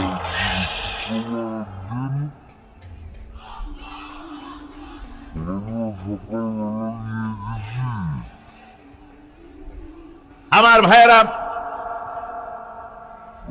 তাকে ফাঁসি দেওয়ার দাবি তো দূরের কথা, ফাঁসির দাবি মানা তো হলোই না, এমনকি গভর্নমেন্ট তাকে গ্রেফতারও করলো না। জিহাদের ময়দানে সাহাবায়ে কেরামদেরকে প্রস্তুত করছেন জিহাদের জন্য। সাহাবীরা তৈরি হয়েছেন, লড়াই হবে মুতার প্রান্তরে। 3000 সাহাবীকে রাসূল রিক্রুট করলেন। 1 লক্ষ রোমান সৈন্য, তদানীন্তন পৃথিবীর সুপার পাওয়ার, সজ্জিত অস্ত্র সজ্জিত বাহিনী চলে এসেছে তারা মুতার প্রান্তরে। রাসূল 3000 তৈরি করলো, ওদিকে 1 লাখ আর এদিকে কয় হাজার। হুজুর নিজে এই জিহাদে যাননি, রাসূল পাক বললেন এই জিহাদের ময়দানে সেনাপতির দায়িত্ব পালন করবে আমার পালক পুত্র যায়েদ। কোথায় তুমি? যায়েদ দাঁড়িয়ে গেলেন। 2 নম্বরে এই জিহাদের সেনাপতির দায়িত্ব পালন করবে আমার চাচাতো ভাই জাফর বিন আবি তালেব। কোথায়? দাঁড়িয়ে গেলেন তিনি। 3 নম্বরে দায়িত্ব পালন করবে আমার সাহাবী আব্দুল্লাহ বিন রাওয়াহা। কোথায় তুমি? তিনিও দাঁড়িয়ে গেলেন। রাসূল তাদেরকে বললেন যে তোমরা চলে যাও, তোমাদের ঘরে গিয়ে বিবি বাল বাচ্চা মা বাপের কাছ থেকে সালাম করে আসো। আমার বন্ধুগণ, জিহাদের ময়দানে সেনাপতি কয়জন লাগে? হুজুর বললেন কয়জনের কথা? 3 জনের কথা। তার মানে হলো কারো বুঝতে কোনো কষ্ট হইল না, এই জিহাদের ময়দানে 3 জনের নাম যে নবীজি ঘোষণা করেছেন, এর ভিতর থেকে একজনও ফিরে আসবে না। বোঝা হয়ে গিয়েছে। হযরতে যায়েদ বলেন, ইয়া রাসূলুল্লাহ, আমার আব্বা জান, আমি আপনার পালক পুত্র, আপনি অর্ডার করেছেন। আমার মা হযরত আয়েশা ঘরে বসে শুনেছেন। আমার তো আর যাওয়ার দরকার নাই, কারো কাছে বলারও দরকার নাই। হযরতে জাফর বিন আবি তালেব চলে গেলেন নিজের বাড়িতে। যে ডাক দিয়ে বলে, বিবিরে, আল্লাহ রাসূল আমাকে জিহাদের ময়দানে সেনাপতির দায়িত্ব দিয়েছেন, আমি তোমাকে বলতে এসেছি, সালাম করতে এলাম। তোমার সঙ্গে একসঙ্গে দীর্ঘদিন আমি ছিলাম, কোন হক তোমার আদায় করতে হয়তো পারি নাই, হয়তো জুলুম করেছি, অথবা আমার দ্বারা তোমার অধিকার নষ্ট হয়েছে। কিছু যদি কোনো ভুল ত্রুটি হয়ে থাকে, আল্লাহর রাস্তায় আমারে মাফ করে দিও। বিবি বলে, প্রাণের স্বামী, রাসূলুল্লাহ আপনাকে জিহাদের ময়দানের জন্য নির্বাচিত করেছেন, আমি আপনাকে ফিরে থাকতে বলতে পারবো না। সুতরাং আমি আল্লাহর দরবারে দোয়া করি। স্ত্রী হাত তুলে বলেন, রব্বুল আলামিন, আমার প্রাণের স্বামী জাফরকে জিহাদের ময়দান থেকে গাজী বানায়া আমার ঘরের ভিতরে তুমি তাকে দয়া করে ফিরাইয়া দিও। হযরতে জাফর তরবারির উল্টা পিঠ দিয়া স্ত্রীর হাতের উপরে মৃদু আঘাত করলেন আর বললেন, বিবিরে, উল্টা দোয়া করো না, উল্টা দোয়া তোমার আল্লাহর দরবারে কবুল হবে না। যেহেতু নবীজি আমার নাম 2 নম্বরে ঘোষণা করেছেন, আমার আগেও একজন আছে, পরেও আর একজন আছে। ও বিবি, নির্ঘাত ওই মুতার প্রান্তরে আমি শহীদ হয়ে যাব। জনমের মতো দেখা করতে আসলাম, এই জীবনে তোমার সাথে আমার আর দেখা হবে না। আমার বন্ধুগণ, হযরতে জাফরের স্ত্রী কাঁদতেছেন, বিবি বাচ্চাগুলা কান্দে। হযরতে জাফর বলেন, বিবিরে, এই বাচ্চাগুলি রেখে গেলাম, যেই রাস্তায় আমি জীবন দিতে যাচ্ছি, এই রাস্তায় আমার ছেলেগুলোকে তুমি তৈরি করবে। সালাম করে তিনি চললেন। বিবি কাটা কবুতরের মতো জমিনে ছটফট করতেছে, কাঁদতেছি, আর পিছনে পিছনে ছোট্ট ছোট্ট ছেলে মেয়েগুলি আব্বা আব্বা বলে চিৎকার মেরে দৌড়াতেছি। হযরতে জাফর একবারও পিছনের দিকে তাকায় দেখলেন না কারা কান্দে। হযরতে আব্দুল্লাহ বিন রাওয়াহা তিনি চলে গেলেন বাড়িতে। হযরতে আব্দুল্লাহ বিন রাওয়াহা বাড়িতে গিয়ে, সেই রাত্র ছিল তার বাসর সজ্জা, ফুল সজ্জার রাত ছিল, নতুন বিবাহ করেছেন। বাড়িতে গিয়া শোনেন বিবি কোরআনে কারীম তেলাওয়াত করতেছেন। হযরতে আব্দুল্লাহ বলেন, রুমের বাইরে দাঁড়িয়ে, বিবি রে, আমি তোমার স্বামী আব্দুল্লাহ এসেছি, আমার সালাম নাও। কোরআন পড়া একটু বন্ধ করো। রাসূলুল্লাহ আমাকে জিহাদের সেনাপতি বানিয়েছেন, আমি জিহাদে যেতেছি। নতুন বিবাহ হলো, কোনো হক তোমার আদায় করতে পারি নাই, তুমি আমাকে মাফ করে দিও আল্লাহর রাস্তে, আমার উপর কোনো দাবি রেখো না। বিবি বলে, প্রাণের স্বামী, কোনোদিন আপনাকে দেখি নাই, কোন রকম একটু দেখেছি, আর আমি মদিনার এক সুন্দরী মেয়ে, আপনি আমাকে ভালো করে দেখলেন না। আমার প্রাণের স্বামী, একবার আপনি ঘরে আসেন। স্বামী বলে, ওগো স্ত্রী, ঘরের ভিতরে আমি যাব না। ঘরের ভিতরে গেলে বলে তোমাকে দেখলে আমার মনের ভিতরে প্রেম ডাকবে, তোমার প্রতি আমার ভালোবাসা জন্মাবে, আমি ঘরের ভিতরে ঢুকতে চাই না। স্ত্রী বলে, প্রাণের স্বামী, ঘরের ভিতরে যদি আসেন, আল্লাহর কসম আমি কোনো প্রেম নিবেদন করব না, আমি শুধু প্রাণ ভরে আপনার চেহারাটা একটা বার আমি শুধু দেখে রাখতে চাই, যাতে করে কিয়ামতের দিন লক্ষ কোটি কোটি মানুষের ভেতরে আপনাকে আমি স্বামী বলে যেন চিনে নিতে পারি। হযরত আব্দুল্লাহ বলেন, ওগো স্ত্রী, যদি এই ইরাদা তোমার হয়, আর যদি তুমি ধৈর্য ধারণ করে থাকতে পারো, তাহলে কিয়ামতের দিন আল্লাহ রাব্বুল আলামিন আমি যার জন্য জান দিতে যেতেছি, ওই মাবুদ মেহেরবান জান্নাতের ভেতরে তোমাকে আমাকে স্বামী স্ত্রী হিসাবে পরিচয় করাইয়া দিবেন। 3000 সৈন্য নিয়ে সাহাবায়ে কেরাম আর এই সেনাপতি সব চললেন। মুতার প্রান্তরে লড়াই হলো। এই লড়াইয়ের ময়দানে হযরতে যায়েদ অনেকগুলি কাফির সৈন্যকে জাহান্নামে পাঠিয়ে দিয়ে তিনি নিজেও শহীদ হয়ে গেলেন। এবার জাফর হাতে তরবারি আর এক হাতে ঝান্ডা নিয়ে এগোচ্ছেন সামনের দিকে। কাফেরেরা হযরত জাফরকে ঘিরে ফেলে দিল। আমার বন্ধুগণ, কাফেরেরা ঘিরে ধরে তরবারি আঘাত করলো জাফরের ডান হাতে, ডান হাত কেটে ঝুলে পড়লো। হযরতে জাফর এবার বাম হাতে তরবারি উঁচু করে ধরেছেন, এবার বাম হাতে কোপ দিল ওরা। এই কাটা দুইটা হাত দিয়ে বুকের সাথে হযরতে জাফর ইসলামের পতাকাটাকে জড়ায় ধরলেন। পাশের সাহাবীকে ডেকে বলেন, ও রাসূলুল্লাহর সাহাবী শোনো, আল্লাহর নবীকে আমার সালাম বলে দিও আর শোনায়া দিও, জীবনের শেষ মুহূর্ত পর্যন্ত ইসলামের পতাকা উঁচু করে রেখেছিলাম, মাটিতে পড়তে দেই নাই। আমার মনে হয় আমি এখন শহীদ হয়ে যাব, যেহেতু আমি এখন আমার নাকের ভিতরে আল্লাহর জান্নাতের সুঘ্রাণ পেতেছি। হযরতে জাফর শহীদ হয়ে গেলেন। হযরতে আব্দুল্লাহ বিন রাওয়াহা, হযরতে আবু উবাইদা দুজনে মিলে ছুটলেন ঝান্ডা ধরার জন্য। ওনারা বলেন, এগিয়ে গিয়ে দেখি সামনের পরে দূরে পতাকা উঠতেছে। ভাবলাম আমরা যাওয়ার আগে ইসলামের পতাকা কে ধারণ করলো। কাছে গিয়ে দেখি হযরতে জাফরের ডান হাত কাটা, বাম হাত কাটা, দুইটা পা কাটা, দেহটা একদিকে পড়ে আছে, আর শুধু মাথাটা এক পাশে পড়ে থেকে ইসলামের পতাকা কামড়ায় ধরে উঁচু করে রেখে দিয়েছে। আমার বন্ধুগণ, হযরতে আবু উবাইদা বলেন, আমি হযরতে সাদের, হযরতে জাফরের হাত পা মাথা মস্তক একত্রিত করে তার পা থেকে শুরু করে মাথা পর্যন্ত চুমা খাইলাম। তাকে জানাজা করে দাফন করে রাখলাম কবরের ভিতরে।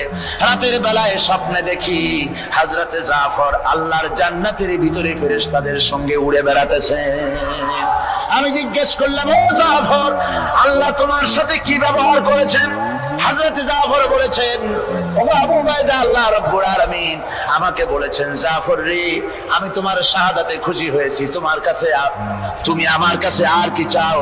হযরত জাফর বলেন, আয় আল্লাহ পাক, কিচ্ছু চাই না, শুধু একটা দাবি, দুনিয়ায় তুমি মেহেরবানি করে আমাকে পাঠায়া দাও আর একবার যদি যেতে পারি, তাহলে তোমার দুনিয়ার বুকে তোমার দ্বীন কায়েমের জন্য কাফেরদের বিরুদ্ধে লড়াই করে আমার জীবনটা আর একবার দিয়ে আসি। আমার বন্ধুগণের জন্য আল্লাহ রাসূল বলেছেন, হাদিস শরীফে এসেছে, আমার ইচ্ছে হয় জিহাদ করি, শহীদ হই, আবার যদি জিন্দা হই, আবার জিহাদ করি, শহীদ হই, আবার যদি জিন্দা হতে পারি, তাহলে আবার জিহাদ করি, আবার শহীদ হই। শাহাদাতের মর্যাদা সম্পন্ন মউত আর পৃথিবীতে হতে পারে না। আমার ভাইরা, ইসলামের জন্য জান দেওয়ার জন্য, মাল দেওয়ার জন্য সাহাবায়ে কেরাম এভাবে প্রস্তুত ছিলেন। নিজেদের জীবন তারা আল্লাহর সামনে নজরানা পেশ করেছেন, শহীদ হয়েছেন, আল্লাহ দ্বীন কায়েমের জন্য তারা প্রচেষ্টা করেছেন। আল্লাহর পথে যারা জিহাদ করার সিদ্ধান্ত নেন, মহান আল্লাহ স্বয়ং তাদের সাহায্য করেন। যুগে যুগে আমরা এর প্রমাণ পেয়েছি, আর তাই মুসলমানরা কাফেরদের উপর বরাবর বিজয়ী হয়েছে। এই ইসলামকে প্রতিষ্ঠিত করার জন্য প্রয়োজন রয়েছে জিহাদের। কিসের প্রয়োজন? কিসের? জিহাদের প্রয়োজন। সেই জিহাদ করতে কি আপনারা তৈরি আছেন? জিহাদের জন্য তৈরি আছে? সেই জিহাদ কিন্তু সেই জিহাদ মানে কি? সেই জিহাদের আবার অপব্যাখ্যা করা হয়েছে। জিহাদের অপব্যাখ্যা করা হয়েছে এইভাবে যে ওয়ালাকিন কালামদার কাফে দুশমনাস, দুশমনের হাতে কলম ছিল, ওরা যেমন খুশি আমাদের ইতিহাসকে চিত্রিত করেছে। ওরা বলেছে ইসলামের ইতিহাস থেকে তরবারি আর রক্তের গন্ধ আসে, কিন্তু আসলে জিহাদের অর্থ তো তরবারির যুদ্ধ নয়। জিহাদের অর্থ হচ্ছে যে কোনো উদ্দেশ্যকে সফলতায় পর্যবসিত করার জন্য যে প্রাণান্তকর প্রচেষ্টা করা হয়, ওই প্রচেষ্টার আরবি নাম হচ্ছে জিহাদ। আর যুদ্ধ তার আরবি হচ্ছে হার্ব। যুদ্ধের আরবি কি? হার্ব, ওয়ার। ইংরেজিতে ওয়ার, আরবিতে হার্ব। আর জিহাদ যেটাকে বলা হয়েছে ওটা হচ্ছে যে কোনো উদ্দেশ্যকে সফলতায় পৌঁছাবার জন্য যে চেষ্টা, ওই চেষ্টার নাম জিহাদ। তবে এই চেষ্টা করতে গিয়ে যখন বাধা আসে সশস্ত্র, ওই সশস্ত্র বাধার মোকাবেলা সশস্ত্রভাবে করা যেটা, ওইটা হচ্ছে জিহাদের চূড়ান্ত রূপ। কথা বুঝে আসছে? ইসলাম প্রথমে কাউকে আক্রমণ করে না। ইসলাম প্রথমে কাউকে আক্রমণ করে না, আক্রান্ত হলে পরে তারপরে এর জবাব দেয়। ঠিক কিনা? দেখেন না, হযরত আলী রাদিয়াল্লাহু তাআলা আনহু ওই যে খায়বারের যুদ্ধে, সেইখানে কেউ খায়বারের এই দুর্গ মুসলমানদের হাতে আসে না। প্রতিদিন যুদ্ধ হচ্ছে, অথচ যুদ্ধে কোনো ফলাফল দেখা যাচ্ছে না।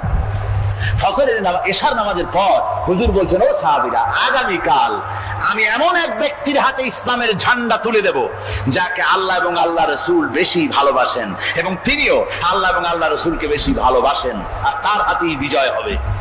হযরত ওমর রাদিয়াল্লাহু তাআলা আনহু বলেন, আমার এরকম পেরেশানির রাত জীবনে আর কখনো গেছে কিনা জানি না। আমি সারা রাত পেরেশান ছিলাম যে ওই ব্যক্তিকে আমি হতে পারবো। ফজরের নামাজের পর আল্লাহর নবী বলছেন, সাহাবীরা, আমার আলী কোথায়? তাকে দেখছি না কেন? সবাই বলছেন, হুজুর, হযরত আলীর চোখ উঠেছে, তাই নামাজের জামাতে শরীক হতে পারেন না। হুজুর বললেন, তাকে নিয়ে আসুন। দুজন সাহাবীর কাঁধের উপরে ভর করে হযরত আলী এলেন। হুজুর সাল্লাল্লাহু আলাইহি ওয়াসাল্লাম তার মুখের থুতু মোবারক নিয়ে হযরত আলীর চোখে লাগিয়ে দিলেন। সাথে সাথে আগের থেকেও ভালো দৃষ্টিশক্তি সম্পন্ন হয়ে গেলেন। সুবহানাল্লাহ ওয়া বিহামদিহি। তো এখানে রাসূল পাক সাল্লাল্লাহু আলাইহি ওয়াসাল্লাম তিনি হযরত আলীর হাতে তরবারি উঠায় দিলেন। জুলফিকার বললেন, আলী, তুমি যাও, আজকের ময়দানে সেনাপতির দায়িত্ব পালন করো। হযরত আলী তরবারি হাতে নিলেন। ইসলাম আক্রমণকারী যে না, সে কথা বলতে আমি এই কথা নিয়ে আসছি। হযরত আলী গেলেন, যায়া মুরাহহাবের সামনে পড়েছেন। মুরাহহাব হলো, হাদিসে এসেছে, মুরাহহাব হচ্ছে কাফেরদের নেতৃত্ব দিচ্ছে। মুরাহহাব বলছে, আলী, তোমাকে আমি কিন্তু ভালোবাসি, তুমি আসলে কেন? তোমার প্রতি আমার একটা সফট কর্নার আছে আমার অন্তঃকরণে। তুমি তোমার ছেলে মেয়েকে কি এতিম বানাতে চাও? তোমার বউকে কি বিধবা করতে চাও? আমি তো সেই বীর যে আমার সামনে এসে কেউ কল্লা সাথে নিয়ে যেতে পারে নাই। সুতরাং তুমি যদি ওদেরকে এতিম আর বিধবা করতে না চাও, আমার সামনে থেকে সরে যাও। হযরত আলী বলেন, মুরাহহাব, তুমি কাকে ভয় দেখাতেছ? তোমার তরবারি এই সমাজের কিছু কাফেরেরা ভয় করতে পারে। তুমি কি আমারে চেনো নাকি? তুমি কারে ভয় দেখাও? তামাম পৃথিবীর সমস্ত কাফেরদের উপরে আল্লাহ রাব্বুল আলামিন আমাকে বাগ বানায় পাঠিয়েছেন। তরবারি দিয়ে প্রমাণ হবে। মুরাহহাব বলে, তুমি আক্রমণ তো করবো না আমি, আগে তুমি করো, আমি প্রতিহত করব। আক্রান্ত হলে পরে তারপরে জবাব দেব। এরপরে মুরাহহাব আঘাত হানতে লাগলো। হযরতে আলী সমস্ত রণকৌশল দিয়ে আঘাতগুলি তিনি ফিরিয়ে দিতে লাগলেন। এরপরে হযরতে আলী বলছেন, মুরাহহাব, এবার তৈরি হও আমার আঘাত সহ্য করার জন্য। হযরতে আলী জুলফিকার তুলে আঘাত করলেন। এক আঘাতেই দেখা গেল মুরাহহাবের মাথা থেকে শুরু করে শরীর টুকরা হয়ে গিয়া হযরত আলীর তরবারির মুঠা পর্যন্ত মাটির ভিতরে গেড়ে গিয়েছে। খায়বারের দুর্গ দখল হয়ে গেল। পরের দিন আল্লাহর নবী বলেন, আলী, শুনতে পেলাম তোমার ঢাল ভেঙে গিয়েছিল, তারপরে তুমি যুদ্ধ করলে কি দিয়ে? হযরত আলী বলেন, হুজুর, আমুজ দুর্গের ওই কবাটটা, লোহার কবাটটা বাম হাতে নিয়া আর ডান হাতে তরবারি নিয়ে লড়াই করেছি। হুজুর বলেন, কি করে মানুষ কেমনে এত বড় দুর্গের লোহার কপাট হাতে নিয়ে যুদ্ধ করে, একটু দেখাও তো দেখি। হযরত আলী গতকালকের মতো বাম হাত দিয়া ধরেছেন, নাড়াতে পারেন না। এবার ডান হাত দিয়া ধরেছেন, নাড়াতে পারেন না। ডান আর বাম দুই হাত দিয়া সমস্ত শক্তি দিয়ে এমন জোরে টান মেরেছেন, প্রতিটি লোমকূপের গোড়া থেকে ঘাম বেরিয়ে এসেছে, এক চুলো নড়াতে পারেন নাই। হযরত আলীর মুখখানা মলিন হয়ে গেছে লজ্জায়। হযরত আলী রাদিয়াল্লাহু তাআলা আনহু লজ্জা পেয়ে গেছেন। রাসূল পাক সাল্লাল্লাহু আলাইহি ওয়াসাল্লাম বলেন, আলী, লজ্জা পাওয়ার কোনো কারণ নাই, চিন্তা করার কোনো কারণ নাই। তোমার নিজস্ব শক্তি দিয়ে তুমি লড়াই করতে পারো নাই। এত বড় লোহার দরজা নিয়ে, কবাট নিয়ে মানুষ এভাবে লড়াই করতে পারে না। আল্লাহ তার দ্বীনকে বিজয়ী করার জন্য তোমার ভিতরে আল্লাহ রাব্বুল আলামিন ক্ষমতা দিয়েছিলেন। জোরে বলেন সুবহানাল্লাহ। আল্লাহ রাব্বুল আলামিন এই জিহাদের ময়দানে যখন মানুষ আসে, আল্লাহ তাদের উপরে মদদ দান করেন। আমার বন্ধুগণ, আল্লাহর দ্বীনকে জমিনের উপরে প্রতিষ্ঠিত করার জন্য যদি আমরা আজও যদি ঐক্যবদ্ধ হই দ্বীন কায়েমের জন্য, তাহলে আল্লাহ রাব্বুল আলামিন আমাদেরকে মদদ করবেন। আল্লাহ পাক কোরআনে কারীমের মধ্যে বলেছেন, ওয়া কানা হাক্কান আলাইনা নাসরুল মুমিনিন। মুমিনদেরকে সাহায্য করা আমি আল্লাহর জন্য ওয়াজিব হয়ে যায়। জোরে বলেন সুবহানাল্লাহ। মুমিনদের জন্য সাহায্য করা আল্লাহর জন্য কি হয়ে যায়? ওয়াজিব হয়ে যায়। ভাইরা একটু বৃষ্টি সহ্য করেন না, খুব বেশি বৃষ্টি। আচ্ছা, ওই এটা রহমত। এটা কি রহমত? আমার ভাইরা, জিহাদের ভিতরে সাহাবায়ে কিরাম আল্লাহর জান্নাতে যাওয়ার জন্য তারা জিহাদ করেছেন। তারা দেশ দখলের জন্য জিহাদ করেন নাই, দ্বীন প্রতিষ্ঠার জন্য লড়াই করা ফরজ। দ্বীন প্রতিষ্ঠার জন্য লড়াই করা কি? যখন কি? আর এই ফরজ দায়িত্ব পালন করতে গিয়ে যদি কেউ মারা যায়, তাহলে কোথায় যাবে? কোথায় যাবে? ওই শাহাদাতের মত হচ্ছে একটা সেতু, বা একটা ব্রিজ, একটা সাঁকো। এপারে দুনিয়া, ওপারে আল্লাহর জান্নাতুল ফেরদাউস। জোরে বলেন সুবহানাল্লাহ। এই জন্য হযরত ওমর ফারুক রাদিয়াল্লাহু তাআলা সব সময় দোয়া করতেন, আল্লাহুম্মা রযুকনি শাহাদাতান ফি সাবিলিক ওয়াজআল মাউতি ফি বালাদ রাসূলিক। আল্লাহ রাব্বুল আলামিন, আমাকে রাসূলের শহরে মওত দাও, আর আমাকে তোমার দ্বীনের রাস্তায় শাহাদাত মঞ্জুর করো। জোরে বলেন আমিন। এটা আমাদের দোয়া, আমার দোয়া, আমার সারা জীবনের স্বপ্ন, সারা জীবনের স্বাদ, আল্লাহ যেন শাহাদাতের মওত নসিব করে দেন। জোরে বলেন আমিন। এর থেকে উন্নত মানের মওত আর নাই। ওই প্যারালাইসিস হয়ে বিছানায় পড়ে তড়পায় মরার কোনো দাম নাই। দুনিয়ার বুকে বিড়ালের জিন্দেগি বছর করার 500 বছর বেঁচে থাকার দাম নাই। সিংহের মতো 1 সেকেন্ড বেঁচে থাকার দাম আছে, ঠিক কিনা? আর মওত, প্লীহা, যকৃত, typhoid, paralysis, diabetes, heart attack, kidney পচে যাওয়া, হাবিজাবি মওতের চাইতে আল্লাহর রাস্তায় জিহাদ করে শাহাদাতের মওত সর্বশ্রেষ্ঠ মওত। জোরে বলেন সুবহানাল্লাহ। আমার ভাইরা, রাসূল পাক সাল্লাল্লাহু আলাইহি ওয়াসাল্লাম তিনি মদিনা মুনাওয়ারায় এসে প্রথম যে জিহাদের সম্মুখীন হলেন, ওইটার নাম কি? কোন জিহাদ? বদর। কোন জিহাদ? বদরের জিহাদ। সেই বদরের মাঠে জিহাদের জন্য রাসূল সাহাবীদেরকে তৈরি করতেছেন। তো আপনারা চিন্তা করেন বিষয়টা, জিহাদ করতে হবে। এই বদরে সাহাবীরা জিহাদ করবে কাদের বিরুদ্ধে? নিজের বাপের বিরুদ্ধে। রাসূল পাক খুব চিন্তিত হলেন যে সাহাবীদেরকে কিভাবে উদ্বুদ্ধ করা যায়। হুজুর জিহাদের কথাই বলতেছেন যে এখন বদরে আমাদের টিকে থাকার প্রশ্ন, এইটা মুসলমানদের টিকে থাকার প্রশ্ন। বদরের যুদ্ধ, বদরের এই জিহাদটা। হুজুর যখন এগুলি বলতেছেন, হযরত মিকদাদ রাদিয়াল্লাহু তাআলা আনহু রাসূলের একজন জলিলুল কদর সাহাবী, তিনি দাঁড়িয়ে বলছেন, হে আল্লাহ রাসূল, কেন আপনি চিন্তা করছেন? ইমজি বিনা ইয়া রাসূলুল্লাহ হাইসুমা তাশা। হে আল্লাহ রাসূল, আপনি আমাদেরকে নিয়ে চলুন যেদিকে আপনার খুশি। হাইসুমা আমারাকাল্লাহ, যেদিকে আল্লাহ আপনাকে নির্দেশ করেন সেদিকে আমাদের নিয়ে আপনি সেদিকেই চলুন। ইন্না লা নাকুলু লাকা কামা ক্বালা বনু ইসরাঈল লিমূসা আলাইহিস সালাম, ইযহাব আনতা ওয়া রাব্বুকা ফাকাতিলা ইন্না হাহুনা কায়িদুন। বুখারী শরীফের হাদিস। হযরত মিকদাদ রাদিয়াল্লাহু তাআলা আনহু বলছেন, হে আল্লাহর রাসূল, আপনি আমাদের নিয়ে চলুন আল্লাহ যেদিকে আপনাকে আমাদের নিয়ে যেতে বলেন সেই দিকে নিয়ে যান। আমরা মুসা আলাইহিস সালামের উম্মতের মতো বলবো না যে হে মুসা আপনি আর আপনার আল্লাহ দুজন গিয়া যুদ্ধ করেন, আমরা এখানে বসে থাকি, এমন কথা আমরা বলবো না। বাল ইযহাব আনতা ওয়া রাব্বুকা ফাকাত মাকুমা মুকাতিলুন, ও নবী বরং আপনি চলুন আমাদের নিয়ে, আপনি এবং আপনার আল্লাহ চলুন জিহাদের ময়দানে, আমরা আপনার সঙ্গে জিহাদ করব, লড়াই করব সেই পর্যন্ত। মাদামাত মিন্না মাদামাত আইনুম মিন্না তাতাররাফ, যতক্ষণ পর্যন্ত আমাদের একটা চক্ষুর পলক পড়ে, যতক্ষণ পর্যন্ত একটা চোখের পাতা নড়ে, ততক্ষণ পর্যন্ত আমরা কাফেরদের বিরুদ্ধে লড়ব। সুবহানাল্লাহ ওয়া বিহামদিহি, যতক্ষণ চোখের পাতা নড়ে ততক্ষণ পর্যন্ত লড়ব, নিয়ে চলুন আমাদেরকে। হুজুর খুব খুশি হলে আরে রাসূল পাক সাল্লাল্লাহু আলাইহি ওয়াসাল্লাম দারুণ ভাবে খুশি হয়ে গেলেন। হুজুর বললেন, ও সাহাবীরা, তোমাদের মানসিক অবস্থা যখন এই, কুমু বিনা ইলা জান্নাতিন, চলো আমার সাথে বেহেশতের দিকে। সুবহানাল্লাহ, সবাই বলেন সুবহানাল্লাহ। কুমু বিনা ইলা জান্নাতিন আরদুহা কারদিস সামাওয়াতি ওয়াল আরদ, সেই বেহেশতের দিকে চলো যে বেহেশতের বিশালতা প্রশস্ততা এই পৃথিবী এবং আকাশের চাইতে অনেক বড়, সেই বেহেশতের দিকে চলো। ফাকামা উমাইর বিন হামাম ওয়া কানা ইয়াকুলুত তামার, হযরত উমাইর বিন হামাম এক যুবক, তিনি দাঁড়িয়ে গেলেন।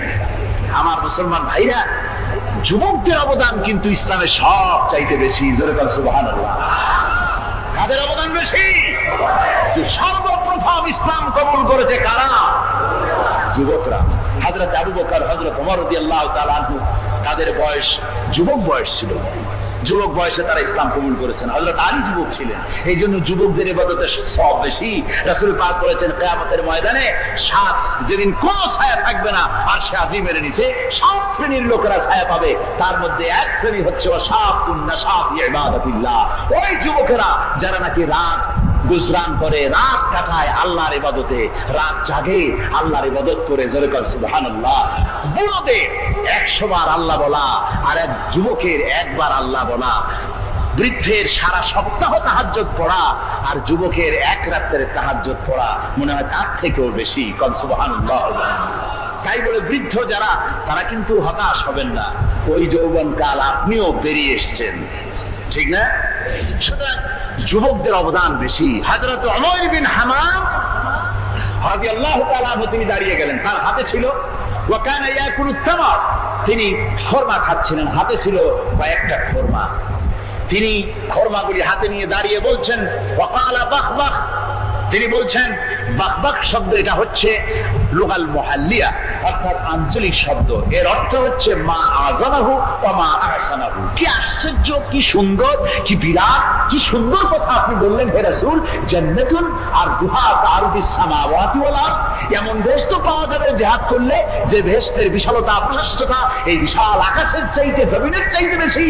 ওয়াল্লাহি লাউ কুনতু হাইয়ান হাত্তা আকুলাহুন্না, আমি যদি, ওয়াল্লাহি আল্লাহর কসম, আমি যদি এই খরমাগুলো যদি খাইতে থাকি, ইন্নাহা লা হায়াতুন তাবিলা, তাহলে তো এটা অনেক লম্বা হায়াত লাগবে। এই খরমাগুলি খাইতে অনেক সময় লাগবে, বেহেশতে যাইতে দেরি হয়ে যাবে। সুতরাং এই খরমা তো আর খাওয়া যাবে না। ফারানাবিহিন্না, হাতের খরমাগুলি সব ফেলে দিয়ে জিহাদের ময়দানে লাফায় পড়লেন। অনেকগুলি কাফেরকে জাহান্নামের খাতে উতরায় দিয়া হযরত ওমর নিজেও শাহাদাত বরণ করলেন। জিহাদের শেষে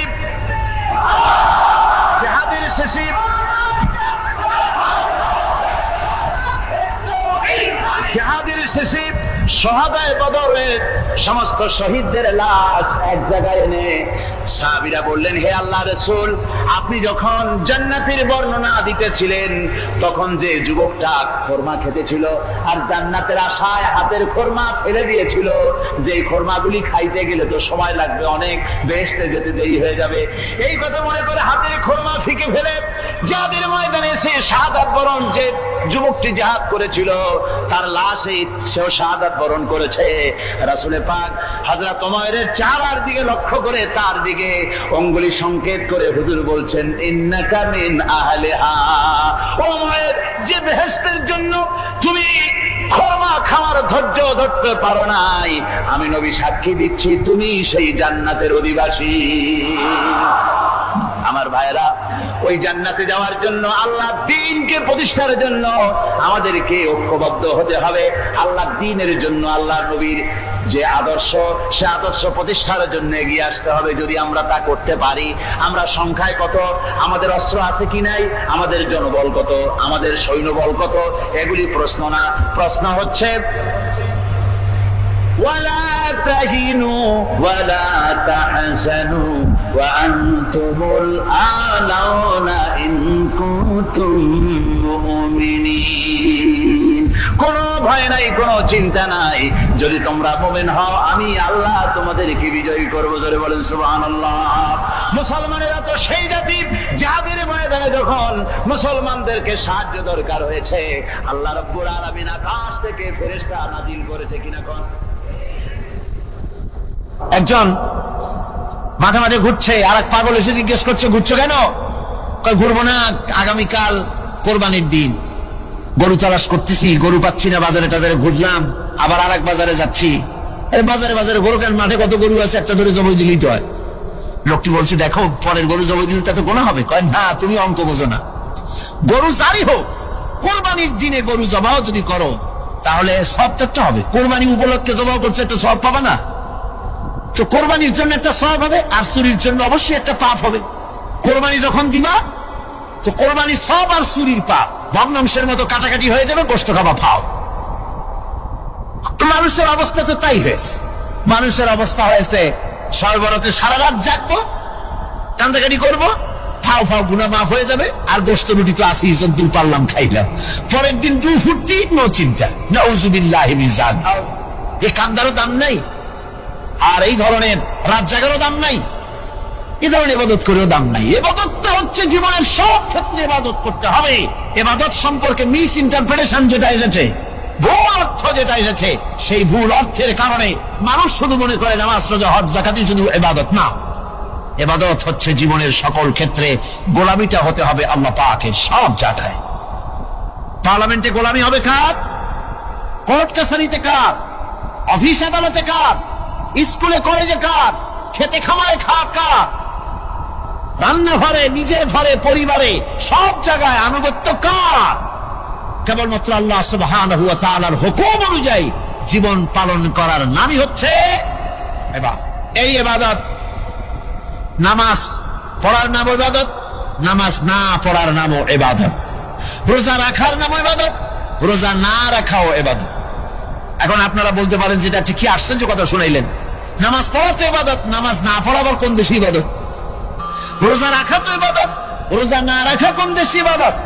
মূল কথা হচ্ছে 5 ওয়াক্ত নামাজ সময় মতো পড়বেন, তা তো আপনার ইবাদত হবে। কিন্তু সূর্য উদয়ের সময়, সূর্য ঠিক মাথার উপরে থাকার সময়, সূর্য ঠিক অস্তগামী হওয়ার সময় নামাজ পড়া জায়েজ নাই, সেজদা করা জায়েজ নাই, হারাম করা হয়েছে। সুতরাং এই 3 সময় নামাজ না পড়াটাই ইবাদত। সারা বছর রোজা রাখবেন, ইবাদত হবে। কিন্তু 2 ঈদের 5 দিন রোজা রাখা হারাম করা হয়েছে, ওই 5 দিন রোজা না রাখাটাই, তার অর্থ হলো জীবনের সমস্ত কাজটাই হলো ইবাদত হবে, যদি মুসলমান আল্লাহর হুকুম মাফিক তার জীবনকে পরিচালনা করে।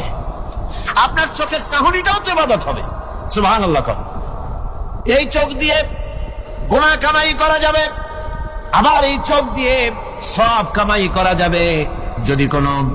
যদি কোনো সন্তান তার মা বাপের দিকে ভক্তির নজরে, মহব্বতের নজরে যদি তাকায়, নবীজি বলেছেন একটা কবুল নফল হজের সওয়াব আমলনামায় লেখা যাবে। সাহাবীরা প্রশ্ন করেছেন যদি কেউ 100 বার তাকায় তো কি হবে? নবীজি বলেছেন আল্লাহ রাব্বুল আলামিনের নিয়ামতের ভান্ডার, অফুরন্ত নিয়ামতের সেখানে কোনো অভাব নাই। যদি কোনো বান্দা যদি তার মা বাপের দিকে দৈনিক 100 বার তাকায় তো ওই বান্দার আমলনামায় 100 কবুল নফল হজের সওয়াব লেখা যাবে। তাহলে দেখা গেল চোখের চাহনি আপনার ইবাদত, আপনার ঘুম ইবাদত, আপনার চাকরি ইবাদত, আপনার ব্যবসা বাণিজ্য ইবাদত। তার মানে হলো আল্লাহর গোলামি, আল্লাহর হুকুম অনুযায়ী কাজ করার নামই হচ্ছে ইবাদত। ইয়াকা নাবুদু ওয়া ইয়াকা নাস্তাইন। পড়েন সবাই, ইয়াকা নাবুদু ওয়া ইয়াকা নাস্তাইন। আল্লাহ তাআলা একমাত্র তোমার গোলামি করি, তোমারই আনুগত্য করি, তুমি ছাড়া কারো গোলামি করি না, তুমি ছাড়া কারো গোলামি করি না। এখন দোকানদার নামাজের মধ্যে পড়লো ইয়াকা নাবুদু, ইয়াকা নাবুদু, নাবুদু শব্দটা হচ্ছে মোজারের সিগারেটায়, এর মধ্যে দুইটা কাল পাওয়া যায়, বর্তমান আর ভবিষ্যৎ, দুটি কাল পাওয়া যায়। নাবুদু, নাবুদু এই শব্দ দিয়ে বোঝানো হচ্ছে কি, আল্লাহ পাক এই নামাজের ভিতরে যেমন তোমার হুকুম পালন করে নামাজ আদায় করছি, যেমন নামাজের ভিতরে কিছু খাওয়া যায় না, বাইরে খাওয়া জায়েজ ছিল, নামাজ পড়ছি বলে খানাটা আমার জন্য হারাম হয়ে গেছে, কথা বলা জায়েজ ছিল, নামাজের ভিতরে কথা বলা হারাম করে দিলাম, এদিক ওদিক তাকানো জায়েজ ছিল, নামাজের ভিতরে এদিক ওদিক তাকানো বন্ধ করে দিলাম, তার মানে আমার জন্য চিরস্থায়ী সব সময়ের জন্য আমার জন্য হালাল করে দেওয়া জিনিসগুলি এই নামাজের ভিতরে অল্প সময়ের জন্য হারাম করে প্রমাণ করে দিলাম, মাবুদ গো এই নামাজের পরে চিরস্থায়ী হারামগুলি এইভাবে আমার জন্য হারাম করে নেব। নামাজটা পড়ছি যেভাবে করে, নামাজের বাইরের জীবন চালাবো সেইভাবে করে, সেজদা দিলেই তো সওয়াব হয়, সেজদা দিলে কি হয়, সওয়াব হয়।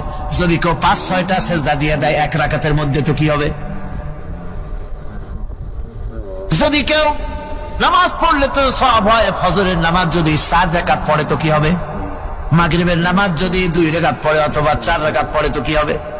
ইচ্ছে করে যদি এভাবে করে, ভুল করবে নয়, ইচ্ছে করে যদি করে তাহলে আল্লাহর আইনের সঙ্গে বিরোধিতা করছে বলে সে বিদ্রোহী হিসাবে প্রমাণিত হবে। সুতরাং কথা হচ্ছে নামাজের ভিতরে আল্লাহ পাক ইয়াকা নাবুদু, এই নামাজের ভিতরে তোমার হুকুম মেনে যেভাবে নামাজ আদায় করি, নামাজের বাইরের জীবনটাও তোমার হুকুম মেনে পালন করব। এটাই হচ্ছে ইবাদতের মূল থিম, মূল আইডিয়া, মূল ফিলোসফি। নামাজ ইবাদত করতে হবে জীবনের সব ক্ষেত্রে। নামাজের ভিতরে বললাম ইয়াকা নাবুদু, দোকানদার, এই লোকটা কি দোকানদার, ঘি বিক্রি করবে, ঘি আনছে দোকান, তারপরে নামাজ পড়তে দাঁড়িয়েছে, দোকানের পিছনে ছোট্ট ঘর আছে, নামাজ পড়তে দাঁড়িয়েছে, শুরু করে দিল আল্লাহু আকবার, আলহামদুলিল্লাহি রাব্বিল আলামিন আর রহমানির রহিম মালিকি ইয়াউমিদ্দিন, ইয়াকা নাবুদু ইয়াকা, তাড়াতাড়ি পড়তে হবে যেহেতু খরিদ্দার আসতেছে। খরিদ্দার 2-4 জন ভিড় জমায়েছে, নামাজ ছেড়ে দিয়েছে, কর্মচারীকে ডাকছে, পেরেশন ভিতরে আসলো, আমি তো কেবল খাঁটি ঘি নিয়ে আসছি, ওর মধ্যে তো ভেজাল দিই নাই, তাড়াতাড়ি করে ওর মধ্যে যা দিয়ে ভেজাল দিতে হয় ভেজাল দিয়ে ঠিক মতো দিয়া তারপরে বিক্রি করবি, 100 টাকা কেজি 250 টাকা করে বিক্রি করবি। আল্লাহু আকবার, রহমানির রহিম মালিকি ইয়াউমিদ্দিন, ইয়াকা নাবুদু ওয়া ইয়াকা। এটা নামাজ হইল কর? এই নামাজের আল্লাহর কোন দরকার আছে? কোনো দরকার নাই।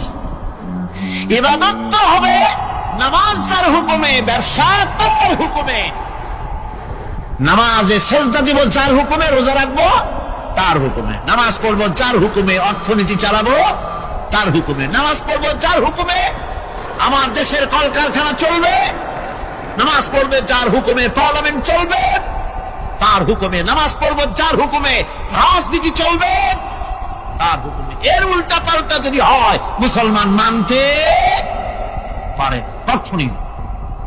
সুতরাং মুসলমানকে আনুগত্যের মস্তককে অবনত করে দিতে হবে আল্লাহ পাকের সামনে। আল্লাহর সঙ্গে আর বান্দার সঙ্গে হক আছে, বান্দার উপরে আল্লাহর হক এবং আল্লাহর উপরে বান্দার হক কি, এ ব্যাপারে একটি হাদিস আপনাদেরকে শোনানো যায়। হাদিসটি হচ্ছে ওয়ান মুআজ বিন জাবাল রাদিয়াল্লাহু তাআলা আনহু قال كنت رديف النبي صلى الله عليه وسلم على حمار فقال لي يا معاذ أتدري ما حق الله على العباد وما حق العباد على الله। হযরত মুআজ বিন জাবাল রাদিয়াল্লাহু তাআলা আনহু বলেন যে আমি রাসূল করিম সাল্লাল্লাহু আলাইহি ওয়াসাল্লামের পেছনে তার গাধায় সওয়ার ছিলাম, তিনি আমাকে জিজ্ঞেস করলেন, মুআজ তুমি কি জানো বান্দার উপরে আল্লাহর হক কি এবং আল্লাহর উপরে বান্দার হক কি? তিনি বললেন আল্লাহু ওয়া রাসূলুহু আ'লামু, আল্লাহ এবং তার রাসূল খুব ভালো করে জানেন। রাসূল কারীম সাল্লাল্লাহু আলাইহি ওয়াসাল্লাম জবাব দিলেন, ক্বালা হাক্কুল্লাহি আলাল ইবাদ আন ইয়াবুদুহু ওয়া লা ইউশরিকু বিহি শাইআ ওয়া হাক্কুল ইবাদি আলাল্লাহ আল্লা ইউআযযিবু মান লা ইউশরিক বিহি শাইআ। আল্লাহর নবী বলেন বান্দার উপরে আল্লাহর উপরে বান্দার হক হতেছে, আল্লাহর উপরে বান্দার হক হতেছে বান্দা আল্লাহ পাকের ইবাদত করবে, আল্লাহর গোলামি করবে, আল্লাহর আনুগত্য করবে, দাসত্ব করবে, সেই আনুগত্য ইবাদত আর গোলামির ভিতরে কাউকে শরীক স্থাপন করবে না। বান্দার উপরে আল্লাহর হক হতেছে যেই বান্দা আল্লাহ পাকের ইবাদত করবে, গোলামি করবে, আর কোন শিরক করবে না, কিয়ামতের দিন ওই বান্দা সম্পর্কে আল্লাহর হক হবে বান্দাকে জাহান্নামের আগুন আল্লাহ পাক হারাম করে দিয়ে তার জান্নাত দিয়ে দিবেন।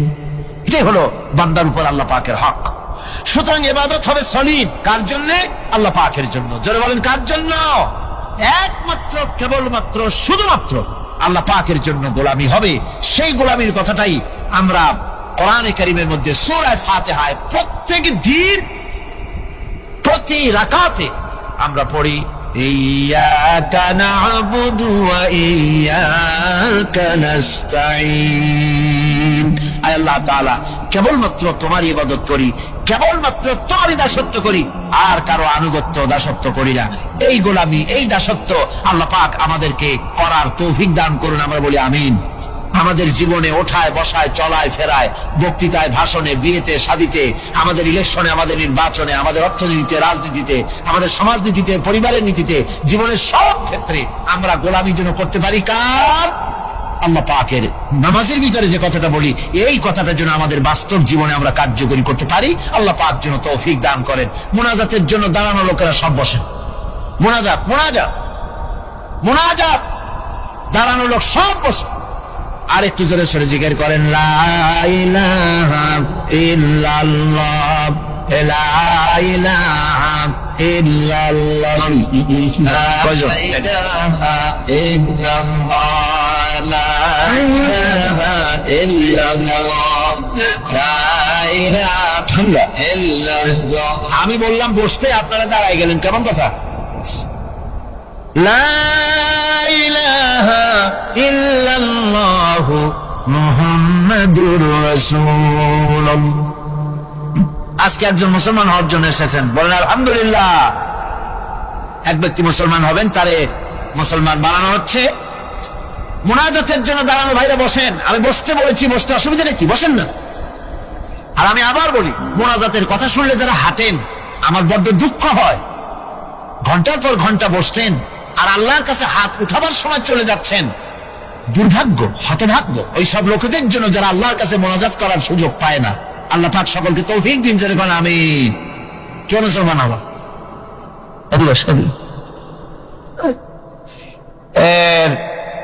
কি নাম, কি নাম পছন্দ করছো?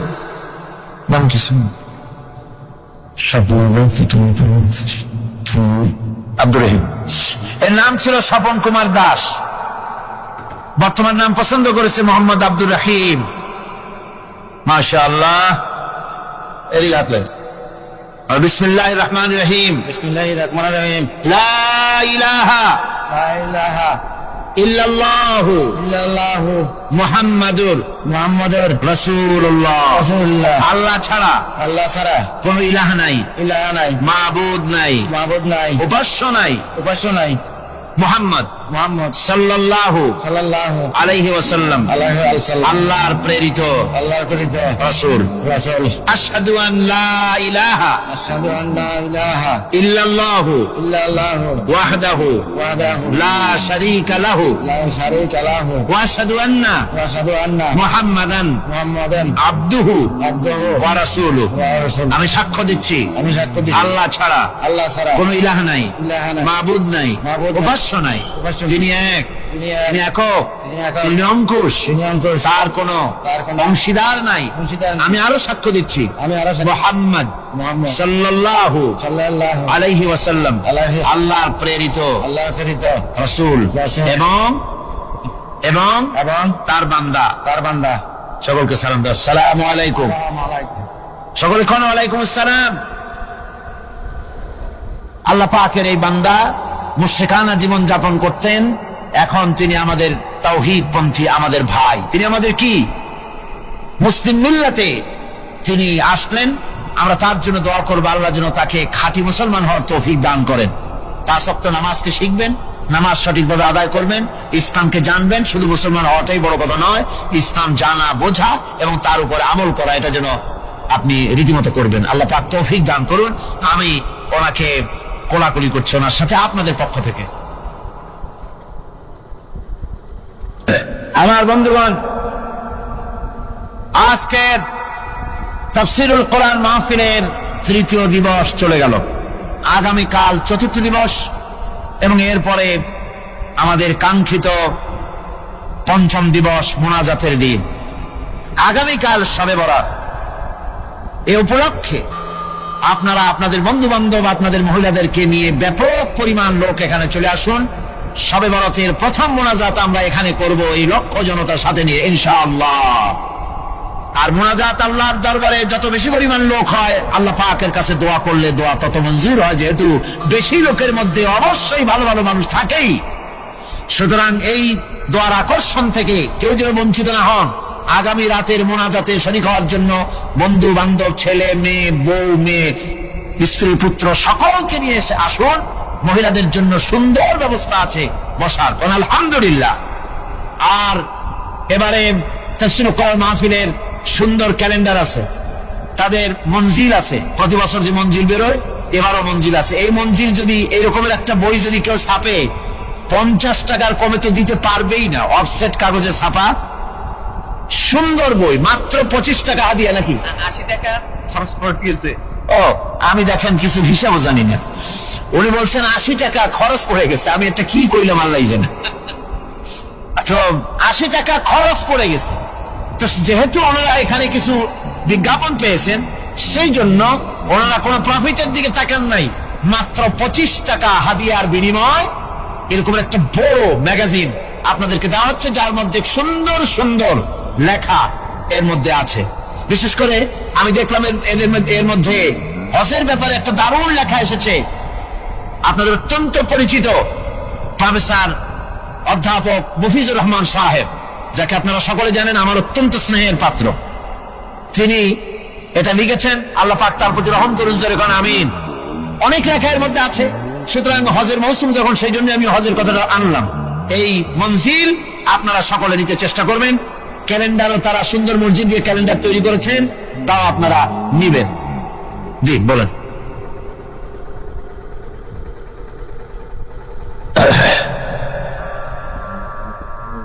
মৌলানা শামসুদ্দিন সাহেব, আল্লাহ পাক তাকে হায়াতে তাইয়্যিবা, সেহাতে কুল্লিয়া দান করুন, সবাই বলেন আমিন। তিনি যে আপিল আপনাদের সামনে রেখেছেন, এটি প্রতি বছরই এ ধরনের বাজেট পেশ হয়। আল্লাহ পাক পুরা করে দেন। ঋণগ্রস্ত আল্লাহ সমাজ কল্যাণকে করেন নাই, আলহামদুলিল্লাহ। আমারও দৃঢ় বিশ্বাস আমরা কোরআনে কারীমের খেদমত করছি, কথা ঠিক কিনা? আমরা আল্লাহ পাককে খুশি করার জন্য এই কোরআনে কারীমের মাহফিল এখানে হয়, লোকেরা আসে, আমরা আসি কোরআনে কারীমের জন্য। আমার দৃঢ় বিশ্বাস কোরআনে কারীমের বরকতেই আল্লাহ পাক এই বিরাট অর্থ ঋণ আল্লাহ পরিশোধ করার ব্যবস্থা করে দিবেন ইনশাআল্লাহ। সেজন্য আমি আপনাদের সকলের খেদমতে আরজ করছি, আজকে তো আপনারা যাওয়ার সময় সকলেই দিয়ে যাবেন, সকলেই দিয়ে যাবেন। আর আগামীকাল ওই পবিত্র রজনীতে আপনারা অবশ্যই নিয়ে আসবেন। সবসময় দানের ফজিলত তো একরকম না, বিভিন্ন সময় বিভিন্ন রকম হয়। এই মাসে দান করলে যেরকম সব, রোজার মাসে দান করলে কি সেই রকম? তার থেকে অনেক বেশি রমজান মাসে দান করলে।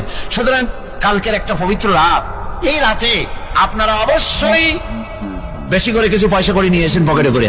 সে পয়সা করি গুলি কালকে মোনাজাতের পর যাওয়ার সময় দিয়ে যাবেন, যেন কালকেই বাজেটের একেবারে পৌনে কাছাকাছি না যাক, একেবারে মানে পুরাটা না হোক, একেবারে কাছাকাছি পর্যন্ত যাইতে পারে। এরকম সবাই মিলে দিলে কিছুই না। কত বড় কাছে লাইটের পয়সা একজনে দিতে পারেন, মাইকের পয়সা একজনে দিতে পারেন, প্যান্ডেলের পয়সা দিতে পারেন, না পারে না কিনা বলেন? আল্লাহ পাক মালদারদের, গরিব মানুষ থেকে শুরু করে মালদার পর্যন্ত সকলের দিলের মধ্যে আল্লাহ পাক মোহাব্বত পয়দা করে দিন, সবাই বলি আমিন।